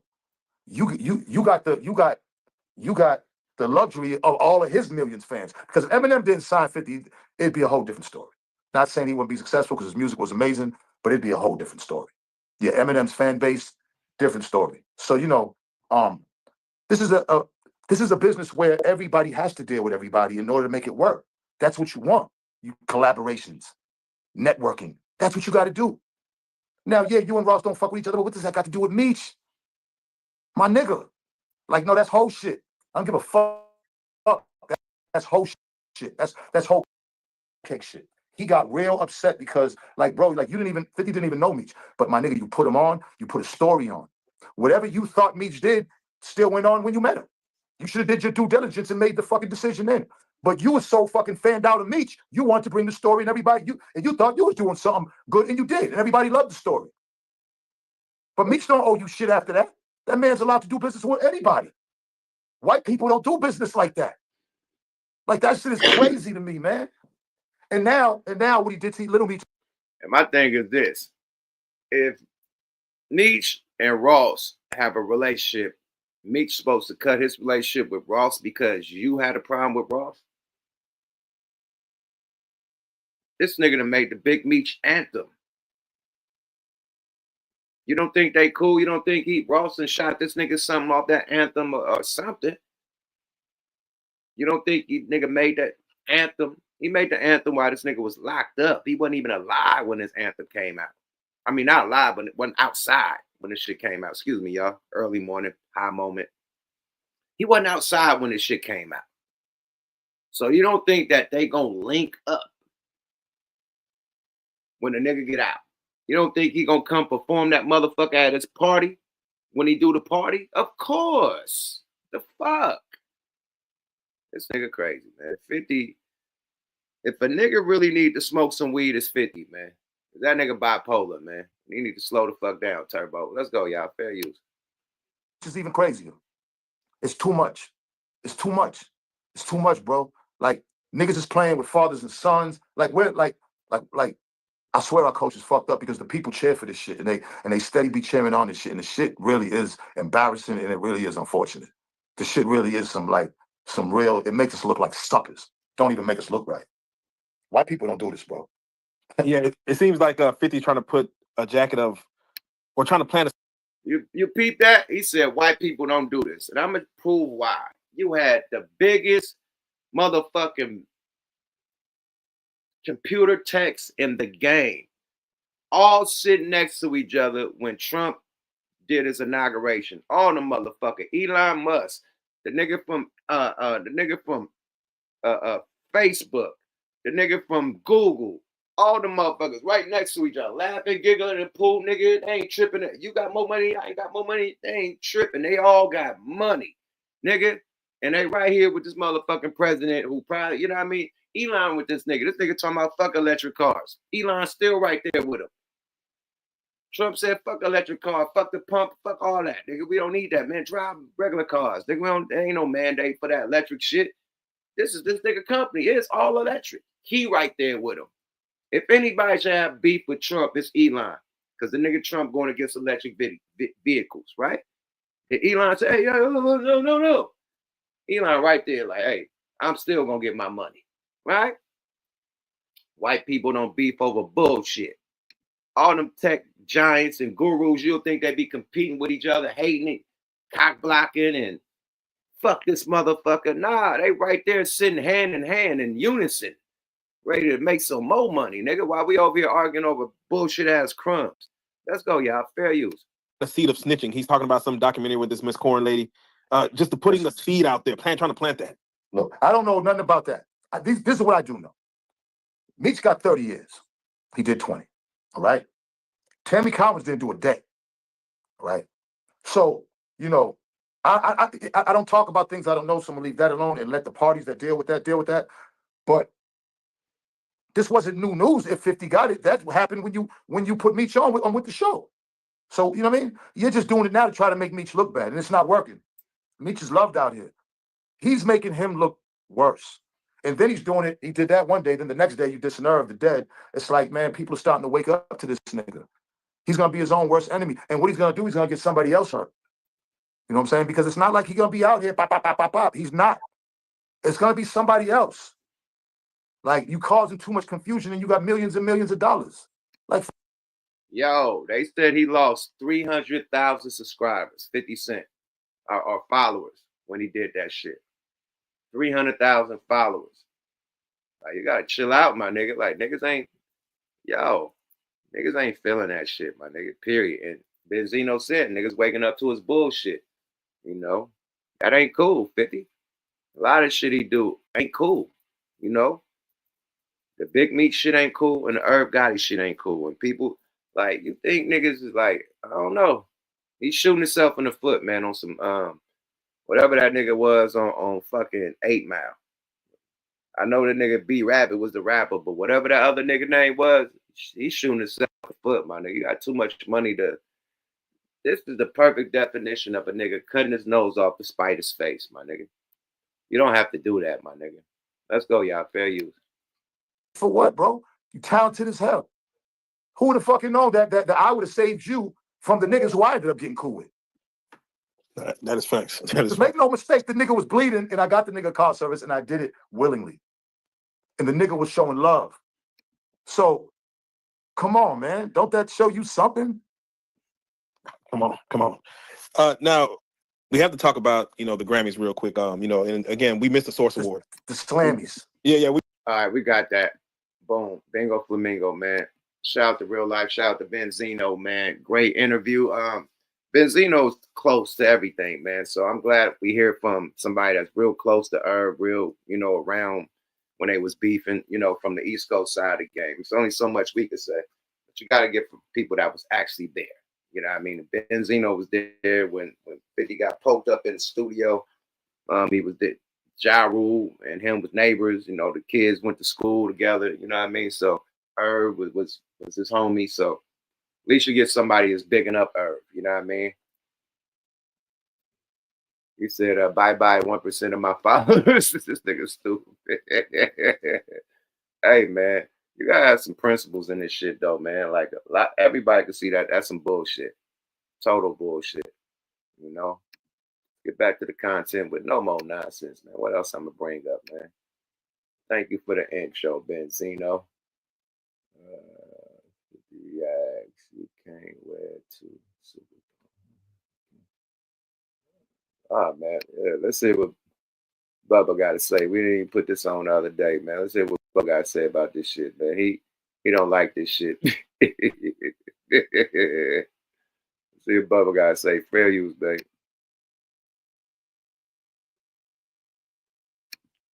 Hear my small penis ass in here laying beside her talking to her. Yeah, baby. Like, come on, man. Playing with my intelligence. Come on, man. We ain't gonna do that. We ain't gonna do that. Meanwhile, 50 and Big Meech into it. What the fuck going on? Big Meech? A snitch? You bullshit. Not my Big Meech. Not my Big Meech. My nigga. Not my Big Meech. Hear my small penis ass in here laying beside her talking to her. Yeah, baby. Like, come on, man. Playing with my intelligence. Private wine. Come on, man. We ain't gonna do that. We ain't gonna do that. Meanwhile, 50 and Big Meech into it. What the fuck going on? Big Meech? A snitch? You bullshit. Not my Big Meech that did 30 years. Not my Big Meech. Bro, not my Big Meech. That was balling out of control. Big Meech? Snitching? No. You mean tell me Big Meech did 30 years of snitch? He the worst motherfucking snitch I ever saw in my life. Meanwhile, I would have never went. It was my brother Terry's idea. Terry ain't seen no way he wouldn't have seen that goddamn time. I was gonna give it to him too. That motherfucker would have left out of their eyes straight that day if I was Big Meech. Terry was the one on the call, not Meech. Terry would have got all the goddamn time too. You bet shit. That nigga right. This nigga said, if he did 30 years of snitch, he the worst motherfucking snitch in life. And he said, nigga, if I was gonna snitch, I wouldn't have went. He said, Terry was on the phone calls, not me.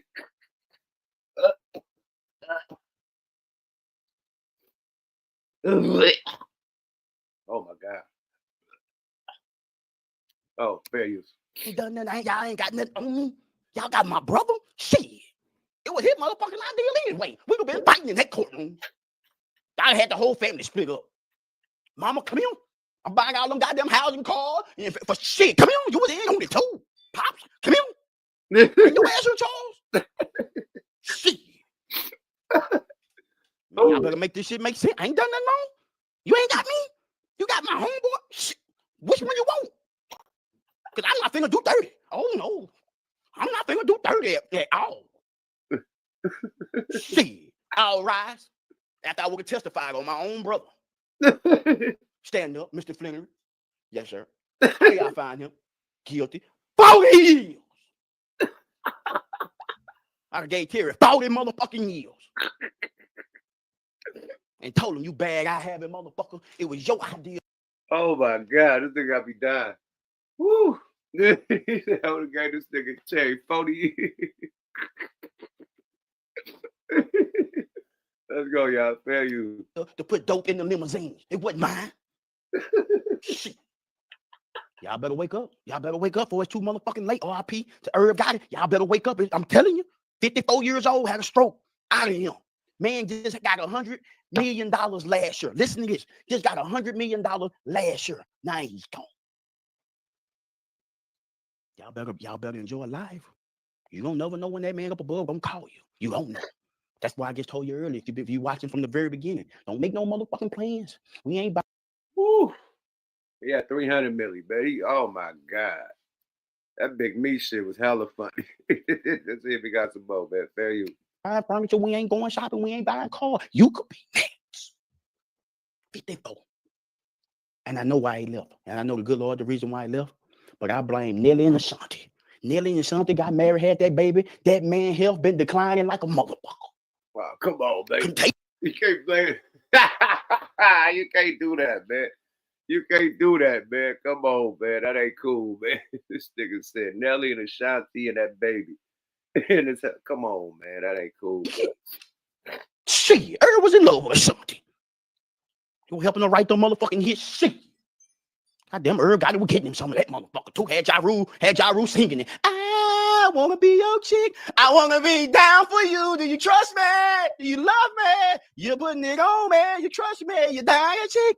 I wanna be your chick. I wanna be down. Hey, I ride for you. These hoes ain't riding these days.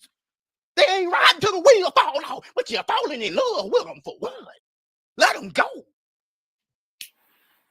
These hoes ain't staying down. Soon as they see danger, they running. You want that motherfucker that's gonna be get healed. Yeah, this be my reels. People heard, man. But Ashanti and Nelly killed it. I don't know, motherfucking hicks or something. She had a herb behind them. She was singing the herb, y'all. Do you hear me? You know what it feel like for a woman to sing? I ain't never had that. I ain't too long started eating in church. She went from, like on that movie First Sunday, you had to get baptized to eat. I couldn't swim. I want to be your chick. I want to be down for you. Hey, man, y'all gonna make me bang that tonight. Rest in peace to her. Message is, you could be next, man. 54 just got $100 million deal. Writing movies, writing TV scripts. Out of him. Man, big on life support too, guys. Let me tell my family something. You jealous-hearted, nosy, long noses, musty neighbor having that motherfucker. Don't y'all have me? If something ever happen, don't y'all have me on no goddamn life support too, goddamn day? Just leave me on now. Don't take me out. Leave me on that mother. Give a goddamn something like this. Goddamn it, leave me on now. I might come through. If you ever see me like this in the goddamn bed, you think it's over? Goddamn it, tell me I'm gonna come through and put the thing right on my nose. I'm gonna wake up. Because ASAP Rocky ass out of here. I hope they lock ASAP Rocky ass up. Give him 40. Give him 40. I'm on my way. We good, my nigga. Shout out to motherfucking Bubba, man. That nigga funny as shit. He had me crying just now. I damn near threw up crying so hard. This nigga is, give him 40. He said, I'm giving Jay 40 years, nigga. Well, my idea to put the motherfucking coke in the limo, nigga. That was your idea, nigga. 40 years. I said, this nigga crazy. He said, nigga did 30 or 20 years of snitch, nigga. He the worst snitch ever, nigga. If you go snitch, nigga, I ain't doing no time, nigga. Period. No time. If I'm going there, nigga, I'm going there. Which I never do, because I never have to do no shit like that. But I'm just saying, that situation was the situation. If you a situation like that, then nigga, you might as well go all the way, nigga. You want no phone calls, nigga. They never caught you with nothing, nigga. How did you get all that time? Because you stayed silent. And nigga trying to say he's snitch, man. I don't believe none of that shit, man. Period. I think 50 butt hurt, you know, because the nigga chilling, you know, found out Ross, you know, patting that man pockets, which he should. Nigga done made a lot of royalties off that song since that man been locked up. A lot of show money off them songs since that man been locked up. A lot of publishing money, a lot of streaming money. So yeah, when that man came home, man, Ross had a low for him, as he should. You know what I mean? I still think Ross need to throw a low to Freeway Ricky Ross for using his name. I think that's some sucker shit. He need to holler at the real Freeway Ricky Ross, you know, the big homie, about that situation. But him looking out for Meech is a good step, you know. Now I got somebody else to look out for, man. The real Freeway Ricky Ross, man. You feel me? Shout out Unc. You did. But yeah, man, you looking out for niggas, man. Gonna look out for the nigga that you stole your name from. You did. Nobody could tell you shit after that, man. You look out for Freeway, nigga. You got Freeway at the car show, nigga. Oh, my presenting rings in there, presenting keys to niggas. Oh, you the realest nigga on earth, my nigga.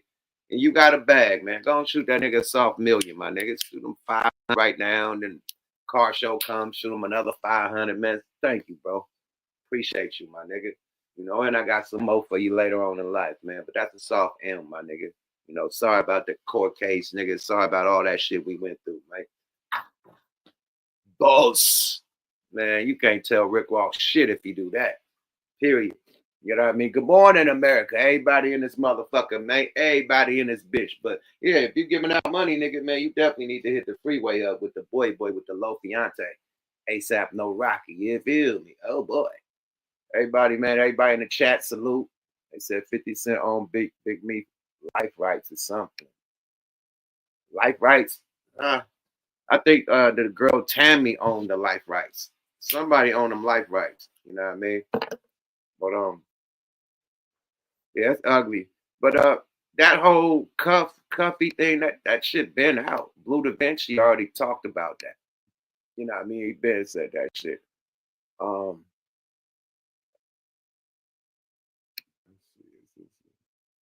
Let's see what the Breakfast Club got to say about Irv Gotti passing away. We're still doing the Irv Gotti celebration. Let's go, y'all. Fair Use Breakfast Club. I'm definitely getting copyright claims, not strikes, but claims. Let's go. Fair use. Like, what happened? What happened? Yeah. Okay, so as of right now, there aren't confirmed reports of what happened, but yesterday when we talked about this in the room, we had said that it was reported that he had suffered a stroke and that he was on life support and kind of just fighting for his life. So I'm assuming, but I have not confirmed that is what happened. But I do know yesterday he passed away at age 54. Something like this, I think a lot of people are right now kind of taking the time to look back on his career and his accomplishments and things of that nature. So there was a lot of outpouring of love online. And of course, we know Irv Gotti. And for those who don't know, he is Murder Inc. He signed DMX to Def Jam. He EP'd DMX's first It's Dark and Hell is Hot. Ja Rule, Ashanti. He's worked with J-Lo, Jay-Z. He's done so much. He also Mary J. Blige. He's also across like movies and television. He had to deal with BT at one point where they did Tales. They did the Murder Inc. story. Just a culture storyteller and a person that has been cemented in hip hop culture for sure. So yesterday you had a ton of people posting online. Jamie Foxx posted and said, "Rest in power, my brother. Your music, your legacy will never be forgotten. You spread a lot of love and a lot of wisdom." Fair use, fair use, fair use, fair use. Breakfast Club. Y'all go tap in. Quick question, rest in peace to Irv, but I'm getting a lot of people saying they like this lady right here. I don't know this lady name. They like her better than Jess Hilarious. Like when Jess Hilarious had took that paternal break, congratulations to her and her kid, the newborn. If she had kids already, I think she got a kid with it's my nigga name, man, the comedian, man, Drip. It's my nigga name, man. Drip. Anyway, so she had another child, but when she was on her break, this lady right here took over, and they said that they like her more than Jess. Let's go, y'all. Fair use. That's what they saying though. That's the new little shit that's going on. See, you see that she ain't left. She there. Her and Jess there. They like, we ain't letting her go, because when Jess came back, this girl's supposed to be out of here. You see, they kept her. So they like, Jess, yeah, you cool, but yeah, you might get replaced by this young lady. You dig? Let's go, y'all. Fair use. Everyone, to everyone that you met, Russell Simmons posted again and said, don't let his tragedy and his death go in vain. He was speaking to black men and women, saying, care about your health, go get checked up. He was talented, he was beautiful, he was curious, enthusiastic. Steve Rifkin also posted talking about when he met Irv back in 1993. And, just some of the things that they were able to do together. Ja Rule posted, he didn't say too much. He just posted a broken heart. I think a lot of people were waiting to see, how Ja Rule would respond because of their close relationship. Lance Gross, Mark Lamont Hill, just a ton of people online everywhere. Just showing some love for Irv Gotti. So we wanted to take that time this morning to do that. And we do have some of his music. I know y'all got some stories to share too. Well, question, Lauren. So that story that they said, he suffered another stroke and had bleeding of the brain. That wasn't confirmed? That was not confirmed. So yesterday, the Hollywood Reporter is who confirmed the news that he passed away. And at the time, they said that there was no information about what the cause of death was, but that he passed away in New York on Wednesday. The stroke information, all that is still at this point not confirmed. But we do know that he had one previously, like 5 months ago. He had one, and he was walking on the cane, and his rep had said then that he really wasn't taking care of his diabetes wise as well too, and that led into the strokes. But nothing confirmed as of yet. Yeah, I loved what Russell Simmons said, man. Because I'm not going to read that thing. I'm sure you're not either, Lauren. But I just like what he said because it was an emphasis on just taking care of yourself, and that's what I'm just here to say. Take care of yourself, man. 54 is way too young to go. Watch what you eat. Take your ass to the doctor. Take your ass to therapy. And the reason I stress therapy so much is because stress is killing a lot of us too. Yeah. So just take care of yourself, man. Yeah, rest in peace to Irv Gotti. I would say this, he saved Def Jam when at one time Def Jam was trending down a little bit when he did the whole Ja Rule deal, DMX deal, Jay-Z, and he brought over He did Ashanti, he did Lloyd, and for most people that know, the first beat I ever sold was purchased by Irv Gotti. Oh, that's fire. Yeah, and he put the Fair use. He did save Def Jam because after that Warren G and them, after Warren them left, it was ugly over there. You know what I mean? And yeah, he bought it. No, they was there.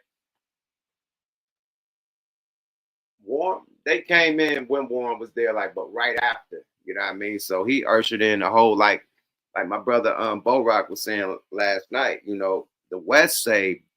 It was Redman, Method Man, and Warren G and his whole record label, G-Funk label, which had the Twins, it had the Five Footers, it had the Dub Shack and Warren G. And Richie Rich was over there. And that saved mainly Warren G, because Warren G sold the most albums. So Warren G saved Def Jam because he, right when Snoop and them was popping on Death Row, Warren had took a deal with Def Jam. So Warren and is riding off the success off of Death Row. It's going neck and neck. So that's how he saved Def Jam. And then after Warren, dipped or whatever, then, Irv bought in X, Ja, you got Jay's deal over there too, but that whole new lane that came, that whole new movement, Rough Riders and shit came through Irv. Let's go, y'all. Fair use. Whole Murderers on there, which was Ja Rule, Vita, and Ty Murder. And that song is actually on Funkmaster Flex's album. Oh, wow. Yeah, so if you ever read the credits, that was the first beat I ever sold. So rest in peace to Irv Gotti and the things that he's done, behind the scenes for hip hop and the things that he's put out there. I mean, I don't even know if you know that he did the deal with Cardi B and what's the shoe line that you always wear? Steve Madden. He did that deal. I didn't know that. He put that together for Cardi B and Steve Madden. So he was the one that built that bridge. Yeah, man. Irv is legendary. You know what you said, MB, about him saving Def Jam in the late 90s, early 2000s, very true. And what I respect about that so much is that he didn't just save Def Jam. I'm sure after he did that, it was people who was like, oh, he just got lucky. I bet he couldn't do that again. Mm-hmm. Then he turns around and launches a whole label, Murder Inc., and has tremendous success with Murder Inc. So, Irv was one of the ones. I remember I was watching an interview with him some time ago. He was talking about how when he first brought DMX to Def Jam, they thought it was a joke. They didn't understand it. Yep. And he had to do so much to prove it. And then when it happened, he was like, now I would walk in the room to be like, y'all don't talk, just get behind me. You know what I mean? So yeah, pretty much so. And I did want to take some time to just play some of his music. Before we do, I just want to say this one thing. He was from the era of A&R and executive always in the office. So he was just a good person, and he produced and did a lot for this industry and a lot for the culture. So definitely rest in peace, Irv Gotti. 54 is wild young to go, yo. It is. That's fair use, man. We ain't gonna let do the whole thing, man. Salute to the Breakfast Club, man. Definitely subscribe to them. They definitely be, pioneers in this shit. You know what I mean? As far as this radio shit, you know what I mean? And podcast, not podcast shit, but definitely radio shit, man. Number one in the black culture, definitely, man. Salute to Charlemagne, Envy, and the ladies up there doing a motherfucking 1-2-Z. You feel me? Big shout out to everybody in the chat. You know what I mean? I'm enjoying y'all comments. I'm enjoying the knowledge, man. The bruh said, man, the Bible is really our Black history book. Not the what do you say? Pay attention, so-called African Americans. You are the original children of Israel, the chosen people of God, and the Bible itself. The Bible is your history book, lost in slavery. 100% truth. I like that dialogue, man. I like that dialogue. And yes, we are part of tribes of Israel. We are part of the 12 tribes. You know what I mean? Definitely. Tribe of Judah. If you do your history, we are the tribe of Judah. You're absolutely right, my brethren. But it's 12 tribes. We're one of them. It's 12 of them, though. But we definitely a tribe, But it's others. It's not just the black tribe. But we definitely one of them. Yeah, did. It's an Uber driver that picked you up and what he said, the Uber driver that picked you up in the Escalade. Yeah, this the Uber. Oh man, what's up with you, mate? Oh, this my nigga that fuck with the this my guy. Hey, bro, I told Corey Holcomb about you, bro. Goose the Great. This the guy that let me smoke in his Uber. That was the 5150 Corey Holcomb fan. You know what I mean? He's like, yo, I see you on 5150. You Yuck Mouth, right? I said, yeah. He said, I fuck with that. I fuck with Corey Holcomb and shit. Yeah, my nigga out there in Oklahoma, man, when I was out there in Tulsa. Absolutely, man. Absolutely. He let me burn it down in that Escalade, man. Because of Corey Holcomb and 5150, man. Thank you, man. 5150 Nation in this motherfucker, man. Shout out to the Coin Academy. Shout out to everybody, man, at the Coin.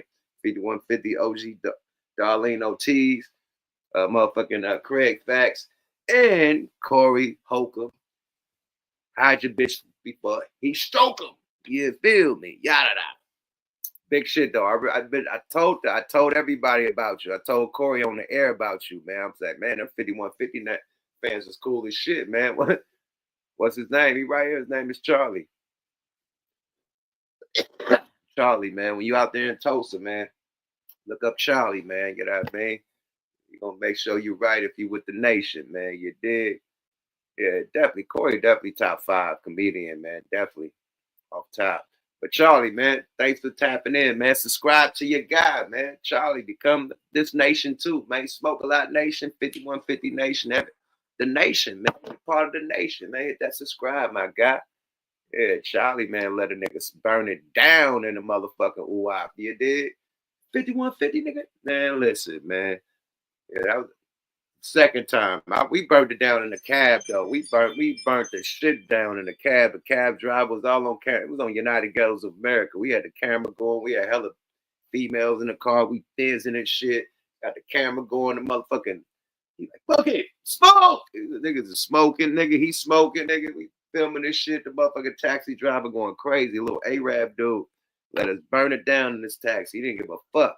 We was in Vegas, I think. We was in Vegas. Let us burn that motherfucking taxi cab down, man. So, Charlie, you remind me of that. Okay, for sure, man. Appreciate you, Charlie. Yeah, feel me? Rest in peace to Irv Gotti, man. You know, we lost a great one. Hip-hop icon, man. Big boy in the game, man. Big motherfucking boy in the game, man. Look, this Irv, this how cocky he was, man. This how cocky he was on Drink Champs about his situation, y'all. Let's go, y'all. Fair use.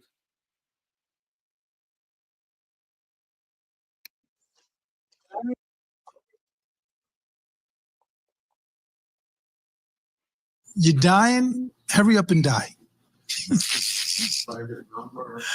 Yo, it's crazy. What is diabetes for a person that don't know?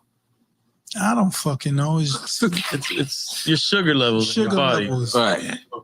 So that's the thing where people it be like, runs rampant with black people. It's dangerous. Right. It's dangerous. All right. And what it does is it starts deteriorating your body. All right. So. And you good? Like you got it under control? No. Oh wow. Oh wow. Okay. Because when you been diagnosed, or this is a recent thing? I've been diagnosed with diabetes forever. Because it's like the smallest I've ever seen you. Like it's hereditary. Yeah. Okay. I've been diagnosed with diabetes. You have to do insulin? Time to time. Not all the time, but time to time. Okay. When my number gets too high, shot. All right. You're dying? Hurry up and die. Hey, man. So Irv didn't give a fuck about it. He looked death in the face and I don't give a fuck about it. Period. You know, if I'm gonna go, that's it. It felt like he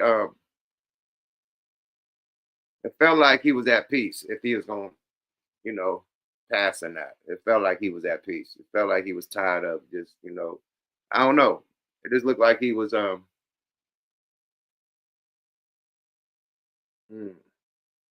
he accepted it. You know, if he died, he died. He accepted. You know, from that speech that he said that I played the other day when he was with his family. It's like, yo, he said, you're born and then you die. He said, but what you do in between that, you live. And what we doing right now, we living. Everybody toast to that. You feel me? So he accepted it, man. You know, it's a part of life, man. You're born and then, you know, you die. You know what I mean? Everybody gonna experience that in their life. You know, so Irv just accepted it, you know. He looked it in his face and said, fuck you, you know, and lived his life to the fullest, you know. most times when you hear about news like that, you know what I mean, you just lay off in your bed and just die off, man. Nah, you ain't fuck that. I'm outside, I'm active, I'm doing what I want to do. And one of my peoples, you know what I mean, parent, hey, mama had diabetes, and she was like, man, fuck all this shit. I'm gonna eat what I want to eat, and I don't give a fuck if I die or not. And she died eating what she wanted to eat. You know what I mean? Like, fuck it, I ain't gonna be constrained. It's my life, and I'm gonna eat what the fuck I want to eat. And she passed. You know what I mean? So, people, if you got diabetes out there, it's not no motherfucking game. It's not a game.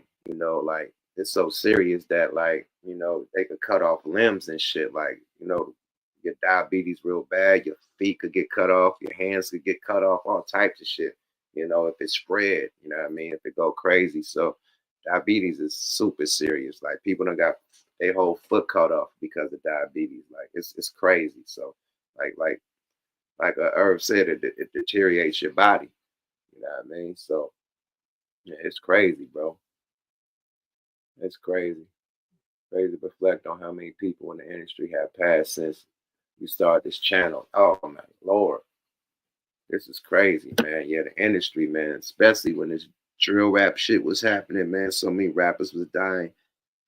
This is a health reason, you know what I mean? But a lot of rappers have died from violence, street violence, gunplay, you know, unnecessary gunplay. People that change their life, with these record deals and making these songs and being able to move their family out the ghetto, how to find the things in life just to go back to living that life that you was trying to escape. And the young rappers think that they still got to be outside to talk about outside. It's like, bro, you could live in a far, far, far, far place. Long as you got that experience, long as you was born and raised in that, you got a lot of shit to talk about. You don't have to stay outside to have new shit to talk about. Your life is what you talk about. What you done lived to this point to where you was able to, level up and get out of there. You don't have to be active and try to prove you a gangster or try to prove you really, mean your rhymes and all that extra shit. Because now you got our biggest artists, in the game, our biggest young artists in the game, either locked up in jail or dead, for trying to prove that they live their lyrics. You know what I mean? It's like, yo, shit, wow.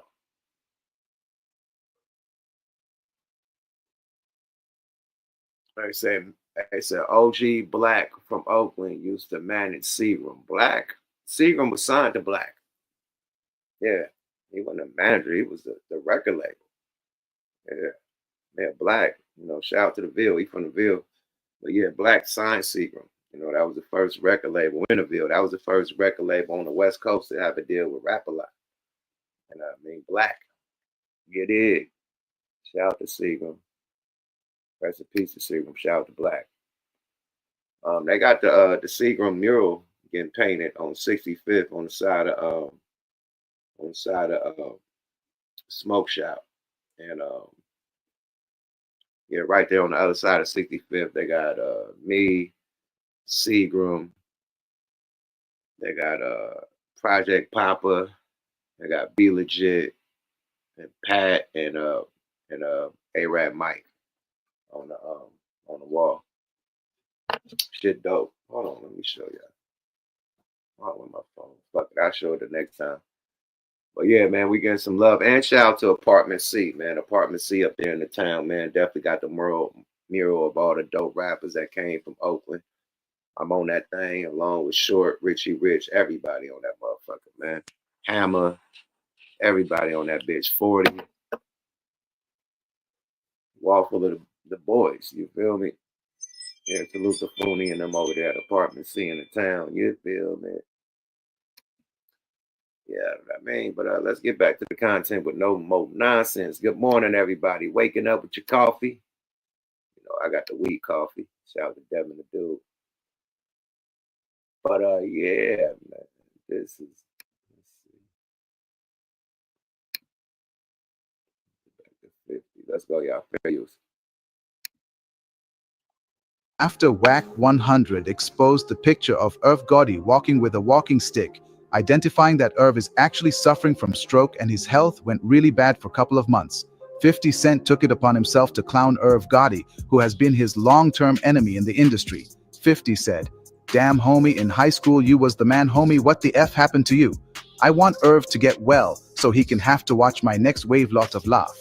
This sparked a lot of crazy speculations from fans, which made Irv's representative jump on it and said, "Irv has been struggling with diabetes for years, which caused him to have a minor stroke over 6 months ago. He has since changed his diet to eating more healthy. He's been successful in making a full recovery. Irv is not in a rehab facility. He is at home with his family, enjoying life." Let me know what y'all think. Wow, I didn't know he say, "Damn, homie. In high school, you was the man." Damn, 50 ain't got no motherfucking chill, bro. God damn, bro. Niggas got to get over shit sometimes, my nigga. Like, for real, for real. Like, god damn, 50. Boy. Hey, man, shit. It is what it is. I'm put the link out there in case somebody want to tap in on the early morning vibe of the live. You feel me? I know motherfuckers probably be laid in bed. Just you can put your picture up. You don't have to tap in. I know niggas ain't fully dressed. Niggas ain't even hopped out the bed to brush their teeth yet. So you just laid up. You know what I mean? You just put your motherfucking logo up. You ain't got to fully tap in. You feel me? Gooch, you should have been tapped in. Gooch probably laying down. He said he's sick and shit, man. Get well soon, Gooch. We gonna do our shit tonight, right? Let's see what else we got. Let me get, okay, we're going to stay on this big meat shit.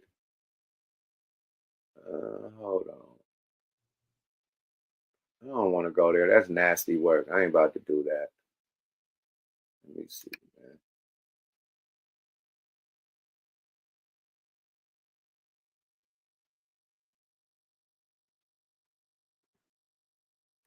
I don't want to play this shit.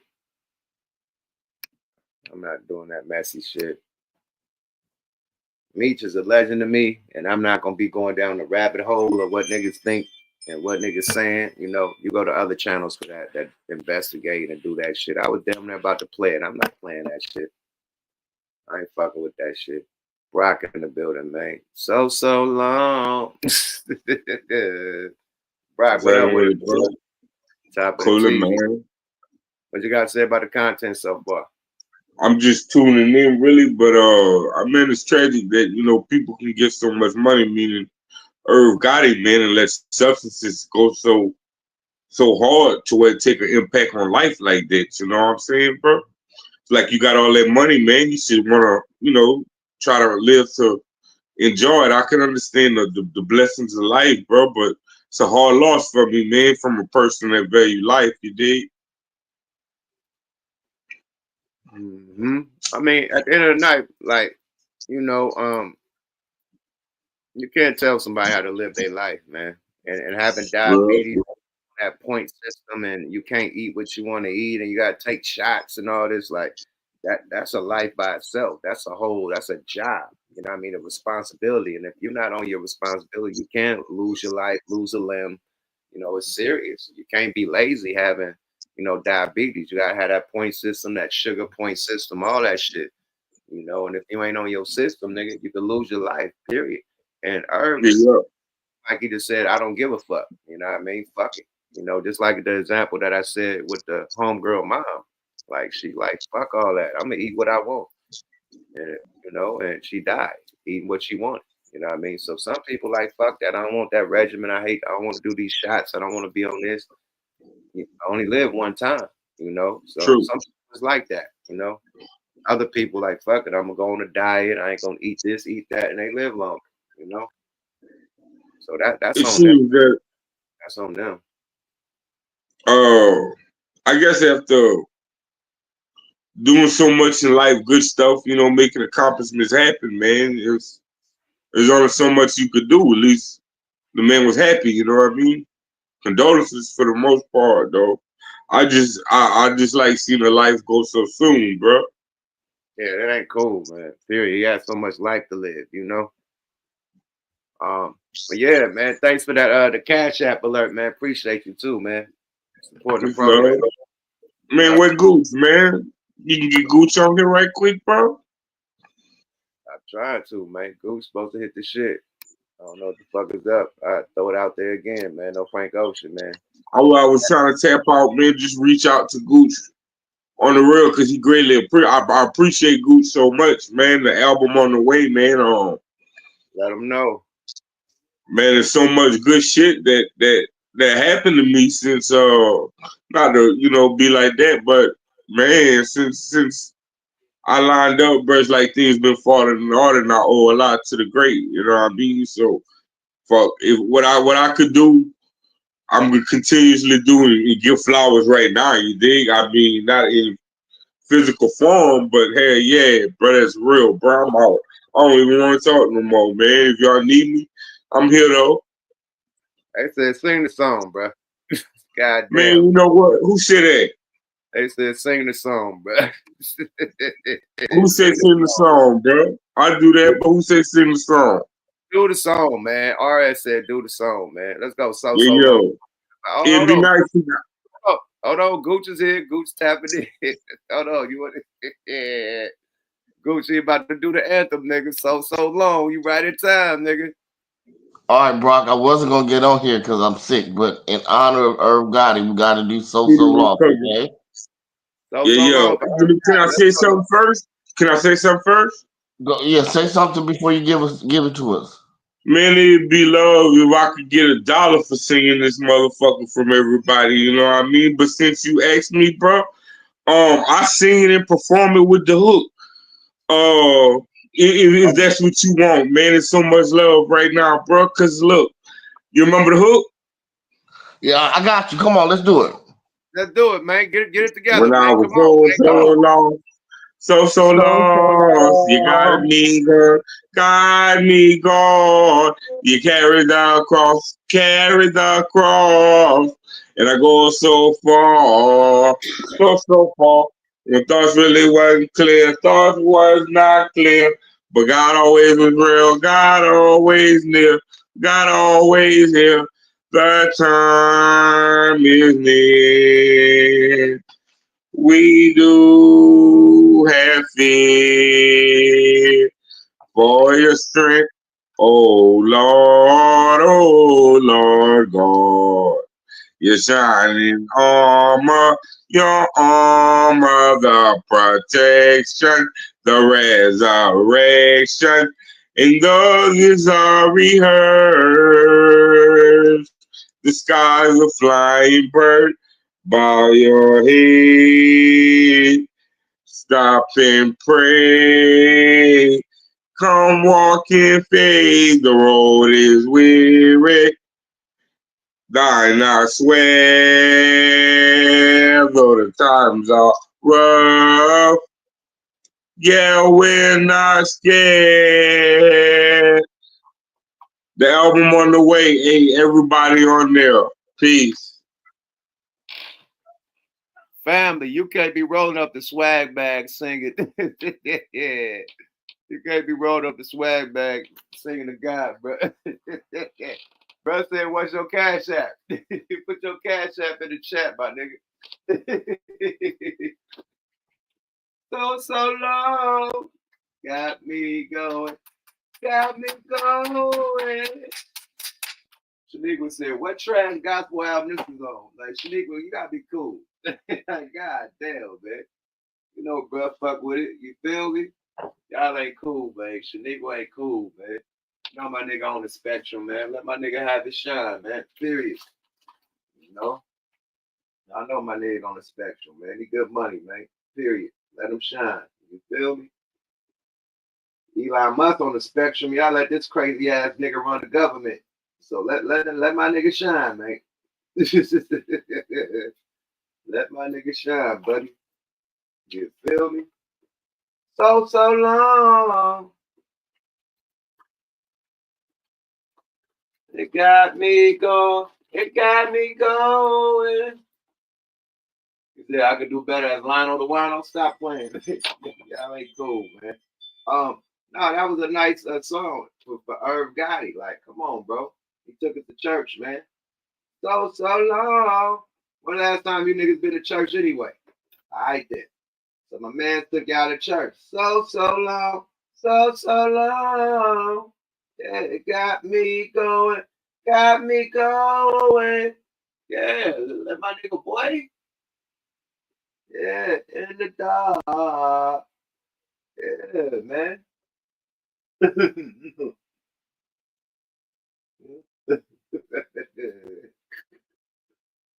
Boy got an anthem, nigga. I need to slap to it. He up. I better be knocking the nigga hustle, bro. Yeah, Gooch, what up with it? Gooch tap. When I was Gooch. so lost, so lost. lost, he guided me, God, guided me, God, and went so far. Hey, Brock, come on back. Do it one more time, Brock. I can't do this. Rewind, Brock. Come on back, Brock. I got you, Brock. Brock, my bad, man. I'm not feeling good. So when you got to the first line, my phone tripped. But Brock, we gonna do it right. Yeah, run it back one more time. Yeah, rewind. Come on back, Brock. I got you. You know how I got the ad libs for you. Let me do that. You gonna be the choir. You gonna be the nigga on the yeah. I'm gonna get my Kirk Franklin on, man. Oh my Brock God. at, man. Come on, man. This nigga Yeah, man. Cool. Fuck it, man. Brock, we're gonna do it now, and Yuck and I are having a pre-Super Bowl Wonder Twins tonight, and you're gonna sing the national anthem with So Lost before the game starts. Boy, yeah, got back in. So boy, it's the remix. Remix! Oh no, man. Rewind, man. He back in here. All right, Brock. You ready? Yeah. Let's do it. Let's do what we do. Y'all gonna do When it I together? was so lost. That's right. So lost. You got me going, got me going. Carry the cross, and I go so far, so far. When thoughts really weren't clear, thoughts was not clear. But God always is real, God always real, God always here. That time is near. We do have faith for your strength. Oh Lord, oh Lord. Your shining armor, your armor, the protection, the resurrection. And those is all rehearsed. The skies are flying birds by your head. Stop and pray. Come walk in faith. The road is weary. I swear. Though the times are rough. Rough as a motherfucker. Yeah, I'm not scared. Come on, give me all of it, right? Man, all of it? Yeah, stop playing, man. Man, there's so much more. Isn't got a plastic bag, bucket of wine for the wolves to crash. Goose, can you say the hook, bro? Come on, Brock, you fucking up our opportunity. Come on now. That was all of that one. That was the end of that. Okay, but no, Brock, hold on. the clap, the hand clap with the hook. There you go. Clap that shit. Y'all ain't fucking with Jesus. Y'all ain't fucking with Jesus. Oh, you do okay. Oh, hold on. That's the wait. Yuck, have you heard y'all ain't fucking with Jesus? Oh man, do that one. That's Come on, Brock. Give us y'all can't fuck with Jesus. I clapped for the first time. This was crazy. Let's do it. Y'all ain't fucking with Jesus. Y'all ain't fucking with Jesus. Y'all ain't fucking with Jesus. Y'all ain't fucking with Jesus. Man, when I first heard that hook, I was like, man, that's some real shit. It was fucked up because he cussing. But then Peter started cussing and shit. You know what I'm saying? In the Bible at the end. But that's the truth. You can't fuck with Jesus. You can't fuck with Jesus, homie. Jesus Christ. Don't forgive me, Brock, but that's the truth. We love you, Brock. We see you tonight. Right, man. Appreciate you, my brother. Brock. Thank you, Brock. Brock, guess what? You can't fuck with Jesus. Why you keep doing that, man? What the fuck is up with you, man? Hey, man. Why Me and Irv must Gotti. I cry? Why must I cry? Look, That's man, what Irv, cry, my nigga. Stop me and playing. Irv Gotti are born on the same day, June 26th. And my inner Irv Gotti, because he passed away, I have both sides of being a cancer. I have my 50 side and I have my Irv Gotti side. And being that we're both born on the same day, I dedicate the rest of this year to my Irv Gotti side. I'm gonna be kind, positivity, all positivity. I'm gonna get upset sometimes, but mostly all positivity. And this is for you, Gotti. That's And that's a yeah. new league, because you usually the bully. You sure you ain't gonna still be the bully for 5150? You know, Corey gonna need you know what? Well, you see, here's the thing about Gotti. Just because Gotti was polite, he also had the other side in him too. You know what I mean? He wasn't playing. Oh, not at all. Yeah, so that's the route I'm going. We're born on the same day. I'm doing it for you, Gotti. So where you left, I'll pick up. And but in the meantime, you know, when I was so lost, it's all about being so lost. This nigga stop, man. I ain't fucking. While Jermaine Dupri, the Brat, and all them niggas was so deaf, we over here so lost. We so lost, yeah. I ain't fucking with you this morning, man. All right, man. I'll see you tonight, man. I love y'all. Great show. I ain't doing that, bro. Bye, I gotta heal up something. I'll heal up something. I'll be ready for the night. Peace. Oh, you so lost. This nigga goose. Cool.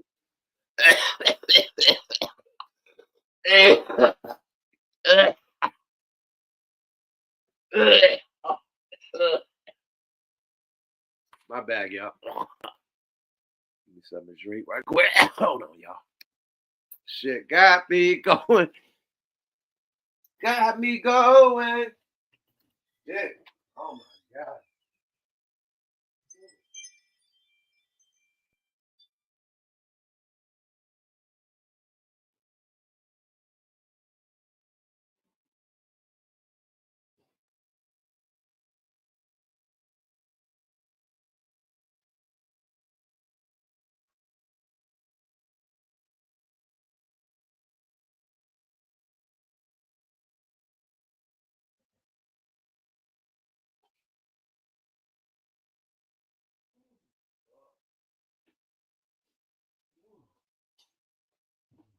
God.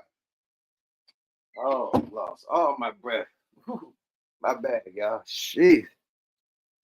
Oh, Lord, y'all remember these? Oh my God, they go get me some real apple juice in this thing, man. These are the best apple juices ever. These things, woo.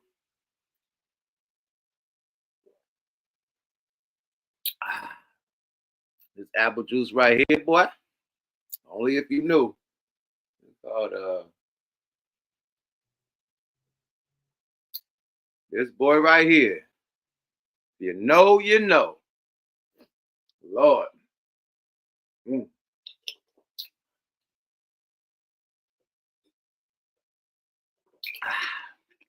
My bad. I told you motherfuckers LeBron hated Kobe.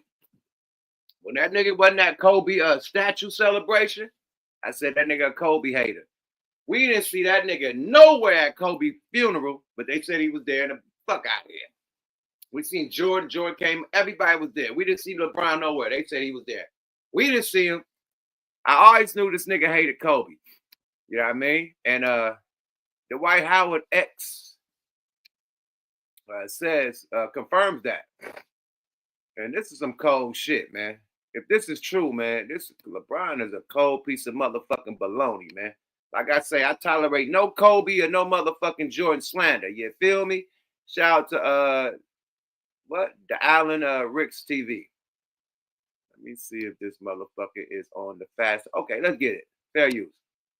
James, Dusty James, Musty James, worst James, the worst player in NBA history. Yes, the Allen Ricks TV is back. I'm back, ladies and gentlemen. If you ever thought for 1 second that I would let up on destroying LeBron James and his overrated legacy, you got another thing coming, people. You must have lost your everlasting mind if you think I wouldn't cook LeBron James like a Popeye's chicken sandwich. But I will never let up off the gas on LeBron James. I will never put my foot on the brake on LeBron James. All right, this nigga got a problem with LeBron. Why I say, look, man, stop it. This nigga has an issue with LeBron. Let's go.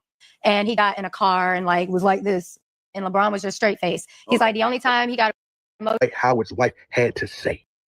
He said that LeBron was not really crying or sad about Kobe passing. He said on the plane he had no emotion, and he was like, he was just like chilling, like everybody on the plane is upset, and LeBron was just straight face. He's like, the only time he got emotion was when he walked off the plane, and I think he walked off last, and he got in a car and like was like this. There's a video. He was like, that's the only time he had emotion. Okay. So when I told my boyfriend that story, he said, you need to leave. He's like, why would you need to know that? Why would he tell you that? And I was like, well, why would he lie about something like that? That's crazy. Now, when it comes to basketball, LeBron James could never be a better player than Kobe Bean Bryant. He's not even in the same realm as Kobe Bryant or Michael Jordan. Shouldn't even breathe the same atmosphere. Hey, he's not. He's not in the same league as Kobe Bryant and Jordan. He's not. He's a good number 3, but he's not nowhere near Kobe Bryant and Jordan. Now, his stats is past all of them, but he played longer. So that gives him an advantage than everybody, you know, because he played longer. So your stats is going to be, and you played early. Like Jordan came from college, you know. Kobe came out of high school. So that's the only one that could have, you know what I mean, statted you up, you know, that came in the game when you came in. Jordan didn't come from high school. Jordan did college, then went to the NBA. So, you know, you got extra years on Jordan. You know, Jordan took years off, and it still took this long for him to pass. You know what I mean? So it is what it is, man. And we got the eye test. Nobody did it like Kobe and fucking Jordan, as far as the eye test, as far as playing the game, defense and offense. LeBron, when he first came in the game, he was serious with the defense and offense. He is the nigga that coined the chase down. The chase down, boom, swat your ass from run, chase your ass down, swat you from behind. So early LeBron had hella defense. We ain't gonna say, but he didn't have that Mamba mentality, and that Mamba mentality was Jordan mentality. He got that shit from Jordan. Period. All that shit Kobe was doing came from Jordan. Jordan taught that nigga that. Period. Mamba mentality was first Jordan mentality. Period. Straight up. So Bron don't got that mentality, my nigga. Bron is a nigga that's complaining to the refs, like, you know, all them flops, them flop fouls and shit, flopping and shit. You know, trying to have the ref give him a foul. Like, nigga, Jordan don't be flopping. Kobe don't be flopping, nigga. You know? So, let's go, y'all. Fair use. Atmosphere as a Kobe Bryant or a Michael Jordan. He's not in the upper echelon of great athletes. LeBron James is in no way greater than Kobe Bryant in basketball. Now, LeBron James, he may be better at oil racing, quicker at putting baby oil on faster than P. Diddy or a Kobe Bryant, because LeBron James, he loves to attend those Diddy parties. He loves to get his sexy red on. He loves to get his Glorilla on. Getting his Glorilla on. Bron from Cleveland, what you know about? He real sweet, and we know that he's Diddy's little freak. Ugh. You couldn't pay me to spread propaganda, spread lies, pay me to manipulate the masses. You can't pay me to promote an agenda, to pretend that LeBron James is top 2 greatest players of all time. You couldn't pay me any amount of money to lie. But if you're handing out money to tell the truth, then I'll be a rich man. Now, I've been expressing to you guys for years, months, that LeBron James, LeWorst James, has secretly been envious of Kobe Bryant and his accomplishments. See, Kobe Bean Bryant has had a generational impact on culture, on basketball, on the game. However, LeBron James hasn't. The truth was literally hidden in plain sight that LeBron James, he clearly had a jealous spirit, an evil spirit towards Kobe Bean Bryant. He wanted to be Kobe Bryant. Kobe Bryant was the epitome of what basketball greatness was and defined. Kobe Bryant was the closest. Facts. Talk your shit, D. Allen. Kobe Bryant, after Jordan left, was the definition of basketball, nigga. Kobe Bryant trained basketball players. Who the fuck has LeBron trained? I'll wait. This secret to longevity, big ass muscles and shit lasting this long, who has he gave that to? Who got that game? But the game that Jordan gave Kobe, Kobe passed down to his peers also, while playing and after playing. Jordan passed it down while playing and after playing. His son don't play like him. His son don't play nothing like how LeBron came in the game. So who the fuck did he pass that game to? Nobody. Nobody know how to just be buff as fuck and run up and down the court, nigga 40 years old, like you a young nigga this long. Nobody got that blueprint. He ain't taught nobody shit. Let's be real. But Jordan and Kobe taught niggas a game. Let's go, y'all. Fair use. Thing to Michael Jordan that we've ever witnessed in our entire existence. And LeBron James couldn't handle that. All the younger kids that's growing up now idolize Kobe Bean Bryant, from the Shea Gilgeous-Alexanders of the world, the Kyrie Irvings, the Jason Tatums of the world, the Luka Dončićes of the world, the Giannis Antetokounmpos of the world. I mean, the list goes on and on. Kevin Durant literally said out of his mouth that Michael Jordan is 1A, Kobe is 1B. They're one and the same. And many people, the bronzesexuals, the LGBTQ, will clearly write Dwight Howard's ex-wife off as loony crazy. She's just a bitter baby mama. She just wants attention. She's clout chasing, as the younger generation says. But she's not saying anything that I haven't exposed time and time again before. The reason LeBron James stepped foot in Los Angeles in the first place, which is Kobe Bryant's kingdom, because he knew that. Nobody said LeBron ain't good. He said LeBron made a three from the logo. LeBron is good. He's our generation. He's this generation's best player. Absolutely. But before him, it was Kobe. And before Kobe, it was Jordan. Before Jordan, it was other people like Kareem and Wilt and Bill Russell and Jerry West and people like that. Like, yo, come on. The list goes on and on before Jordan came in the game. Fucking Dr. J. That's who Jordan got his shit from. So before Jordan, it was Dr. J. And Dr. J, you know, Jordan got his shit from Dr. J. So, yeah, man. Like, come on, man. Like, it's different generation of shit like rap. Like, Run and them had it at one point in time. Then Death Row had it at one point in time. Then, you know, the fucking East Coast had it at one point. I mean, Rockefeller had it at one point in time. Fucking, you know. So you can't say that you're the best of all rap because it's different decades and different eras. Now, you can say you're the best at this era. I'm the best in these years. I'm the best in this. I'm the best in that. But you can't say you're the best in rap, period, because each different generation has the best in that generation. Just like any sport, boxing, different generation legends. You know what I mean? Football, different legendary teams. You know what I mean? You can't just say, oh, this is the best team that ever played the game of football ever. Or this is the best team that ever played. Like, it ain't no, this the best of this generation. You could say that. So LeBron is the best of this generation after Kobe passed. Because if Kobe still was alive, he'd have to, you know, still compete with Kobe. You know, legacy. So, yeah, it's generational. You know, you can't say the nigga the best of all, you know.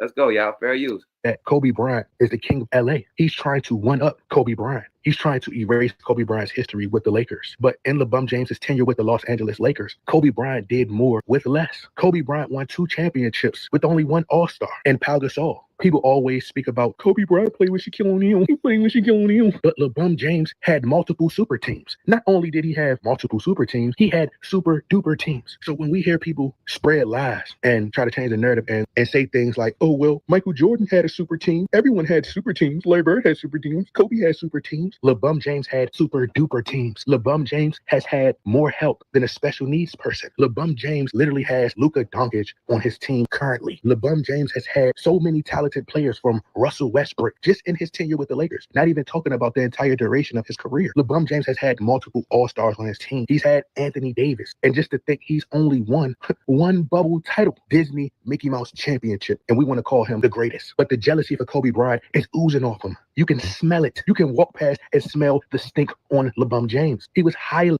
I told you the nigga did not go to the funeral. I didn't see him. If y'all see, man, put the link with the footage of this nigga at Kobe funeral. I'll wait.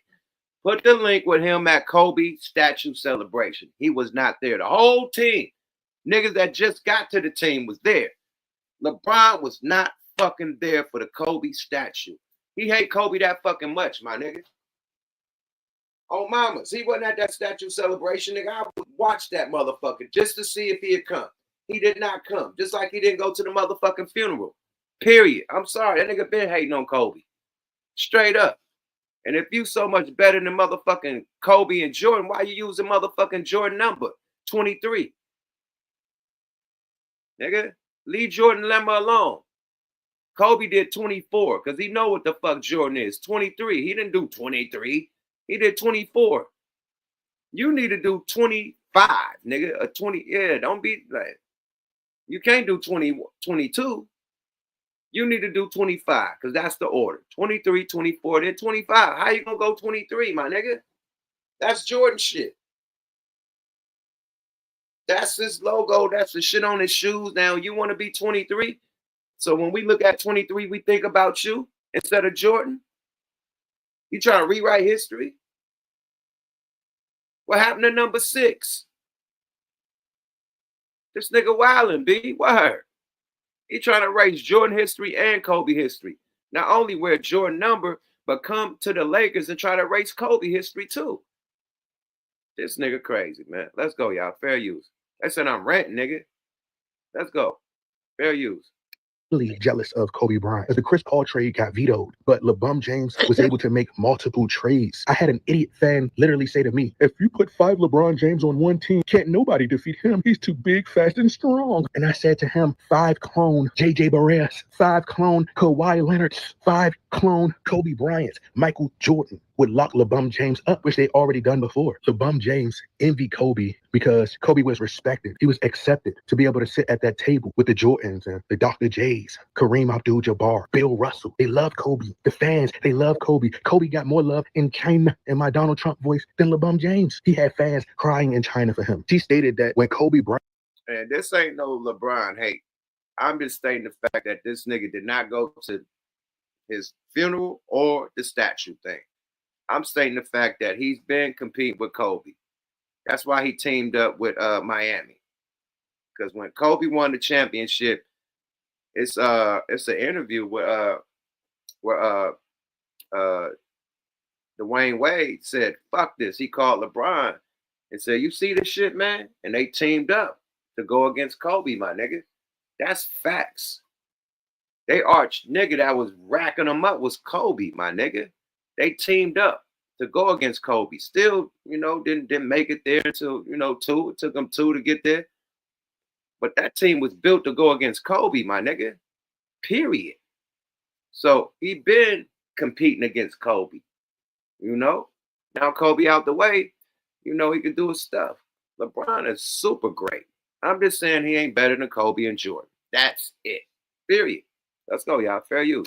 Right past, LeBron James didn't even look a bit concerned, to say the least. He didn't seem concerned until the cameras came on. That's when you seen that drone footage, aerial view of him hugging, I believe, his wife or someone, crying, pretending as if he was so hurt for his so-called brother, with air quotes, but secretly knowing that he probably ordered the hit on Kobe and Gigi, allegedly. But he wanted Kobe Bryant's spotlight and attention. It hurt his pride in... This is where that shit ends, man. Fair use, man. D. Allen, you going crazy, man. Talking about allegedly he had something to do with Kobe's death. That's crazy. We ain't throwing them things out there. That's not happening, Mr. Conspiracy Theory. Allegedly. We ain't putting that type of shit on our shit. But yeah, man. The whole thing was that they said that LeBron didn't give a fuck when they heard news about Kobe, passing away. When they was all on a plane, a PJ. He said the whole plane was, crying and going through it, and LeBron was just, still face, like he didn't really give a F, you know what I mean? And everybody got off the plane, mourning, hugging, crying, and Brian got off the plane, last, and then when they said when the camera was out, he came and, threw his hoodie over his head and, was, acting like he was sad and walked to the car, hugged this girl, whatever, act like he was sad. But they said on that plane, he had no emotion. So that was the whole thing. It ain't to prove who is the best or I'm trying to hate on Bron. I'm trying to say that he Didn't have no love for Kobe. He didn't give a fuck. He didn't have no emotion when Kobe died. And this is what Dwight Howard's baby mama saying, that Dwight Howard told her, you know, when they was all on the plane and heard the news that Kobe died. You know, that's it. You know, no LeBron hate. You know, they're showing that he had a little hatred towards Kobe Bryant. That's it. And on that note, I'm about to get the F up out of here, man. Got to get these kids ready for, oh, no, I don't. It's a Saturday. What the hell? Anyway, about to get my ass up out of here, man. Get ready for the day. Probably take a power nap since I've been up since 3. Get some breakfast in my life, man. Program, probably get in the studio, do a Wonder Twins Super Bowl, pre-Super Bowl tonight. And I'll see y'all later on, man. Yuck Mouth TV, subscribe to your guy. WTF Weekly on the early morning side of the game, man. Hit that Cash App if y'all enjoy the conversation. Make a donation, man. Hit smokealoutrecords.com. Get the merch to make your body twerk and make your body do it. Get the music. Go to Burst Comics USA. BurstComicsUSA.com and purchase the comic books. I got 2 comic books up there with a soundtrack. Support the mob, man. I appreciate everybody tapping in. Hit them likes on the way out. Hit that subscribe to your guy to get the subscribers up, the subscriptions up. Like I said, we hit 60,000. I'm giving some now. We hit 70,000 subscribers. I'm giving some now. 80,000. We give some now. 90 and 100,000. I'm giving back to the people and the subscribers, man. So the more as we level up, the more I could give back, man. So appreciate y'all. Everybody for tapping in the morning. All my minds doing their job. Shaniqua, I see you. My twin, Goose the Great. I see you, my nigga. You feel me? Shit. Ebony was in this motherfucker telling her ecstasy stories and shit. Ebony was a wild girl back in the day. I ain't mad at that, man. Everybody that tapped in, though, man. Appreciate everybody tapping in on early morning. You know, have a blessed Saturday, man. And who y'all got for the Super Bowl? Matter of fact, man, put that in the chat before we get up out of here. Who y'all got for the Super Bowl tomorrow? You got the Eagles against KC. Not tomorrow. Yeah, tomorrow. Today is Saturday. Who y'all got, man, before we get up out of here? Let me see what y'all got.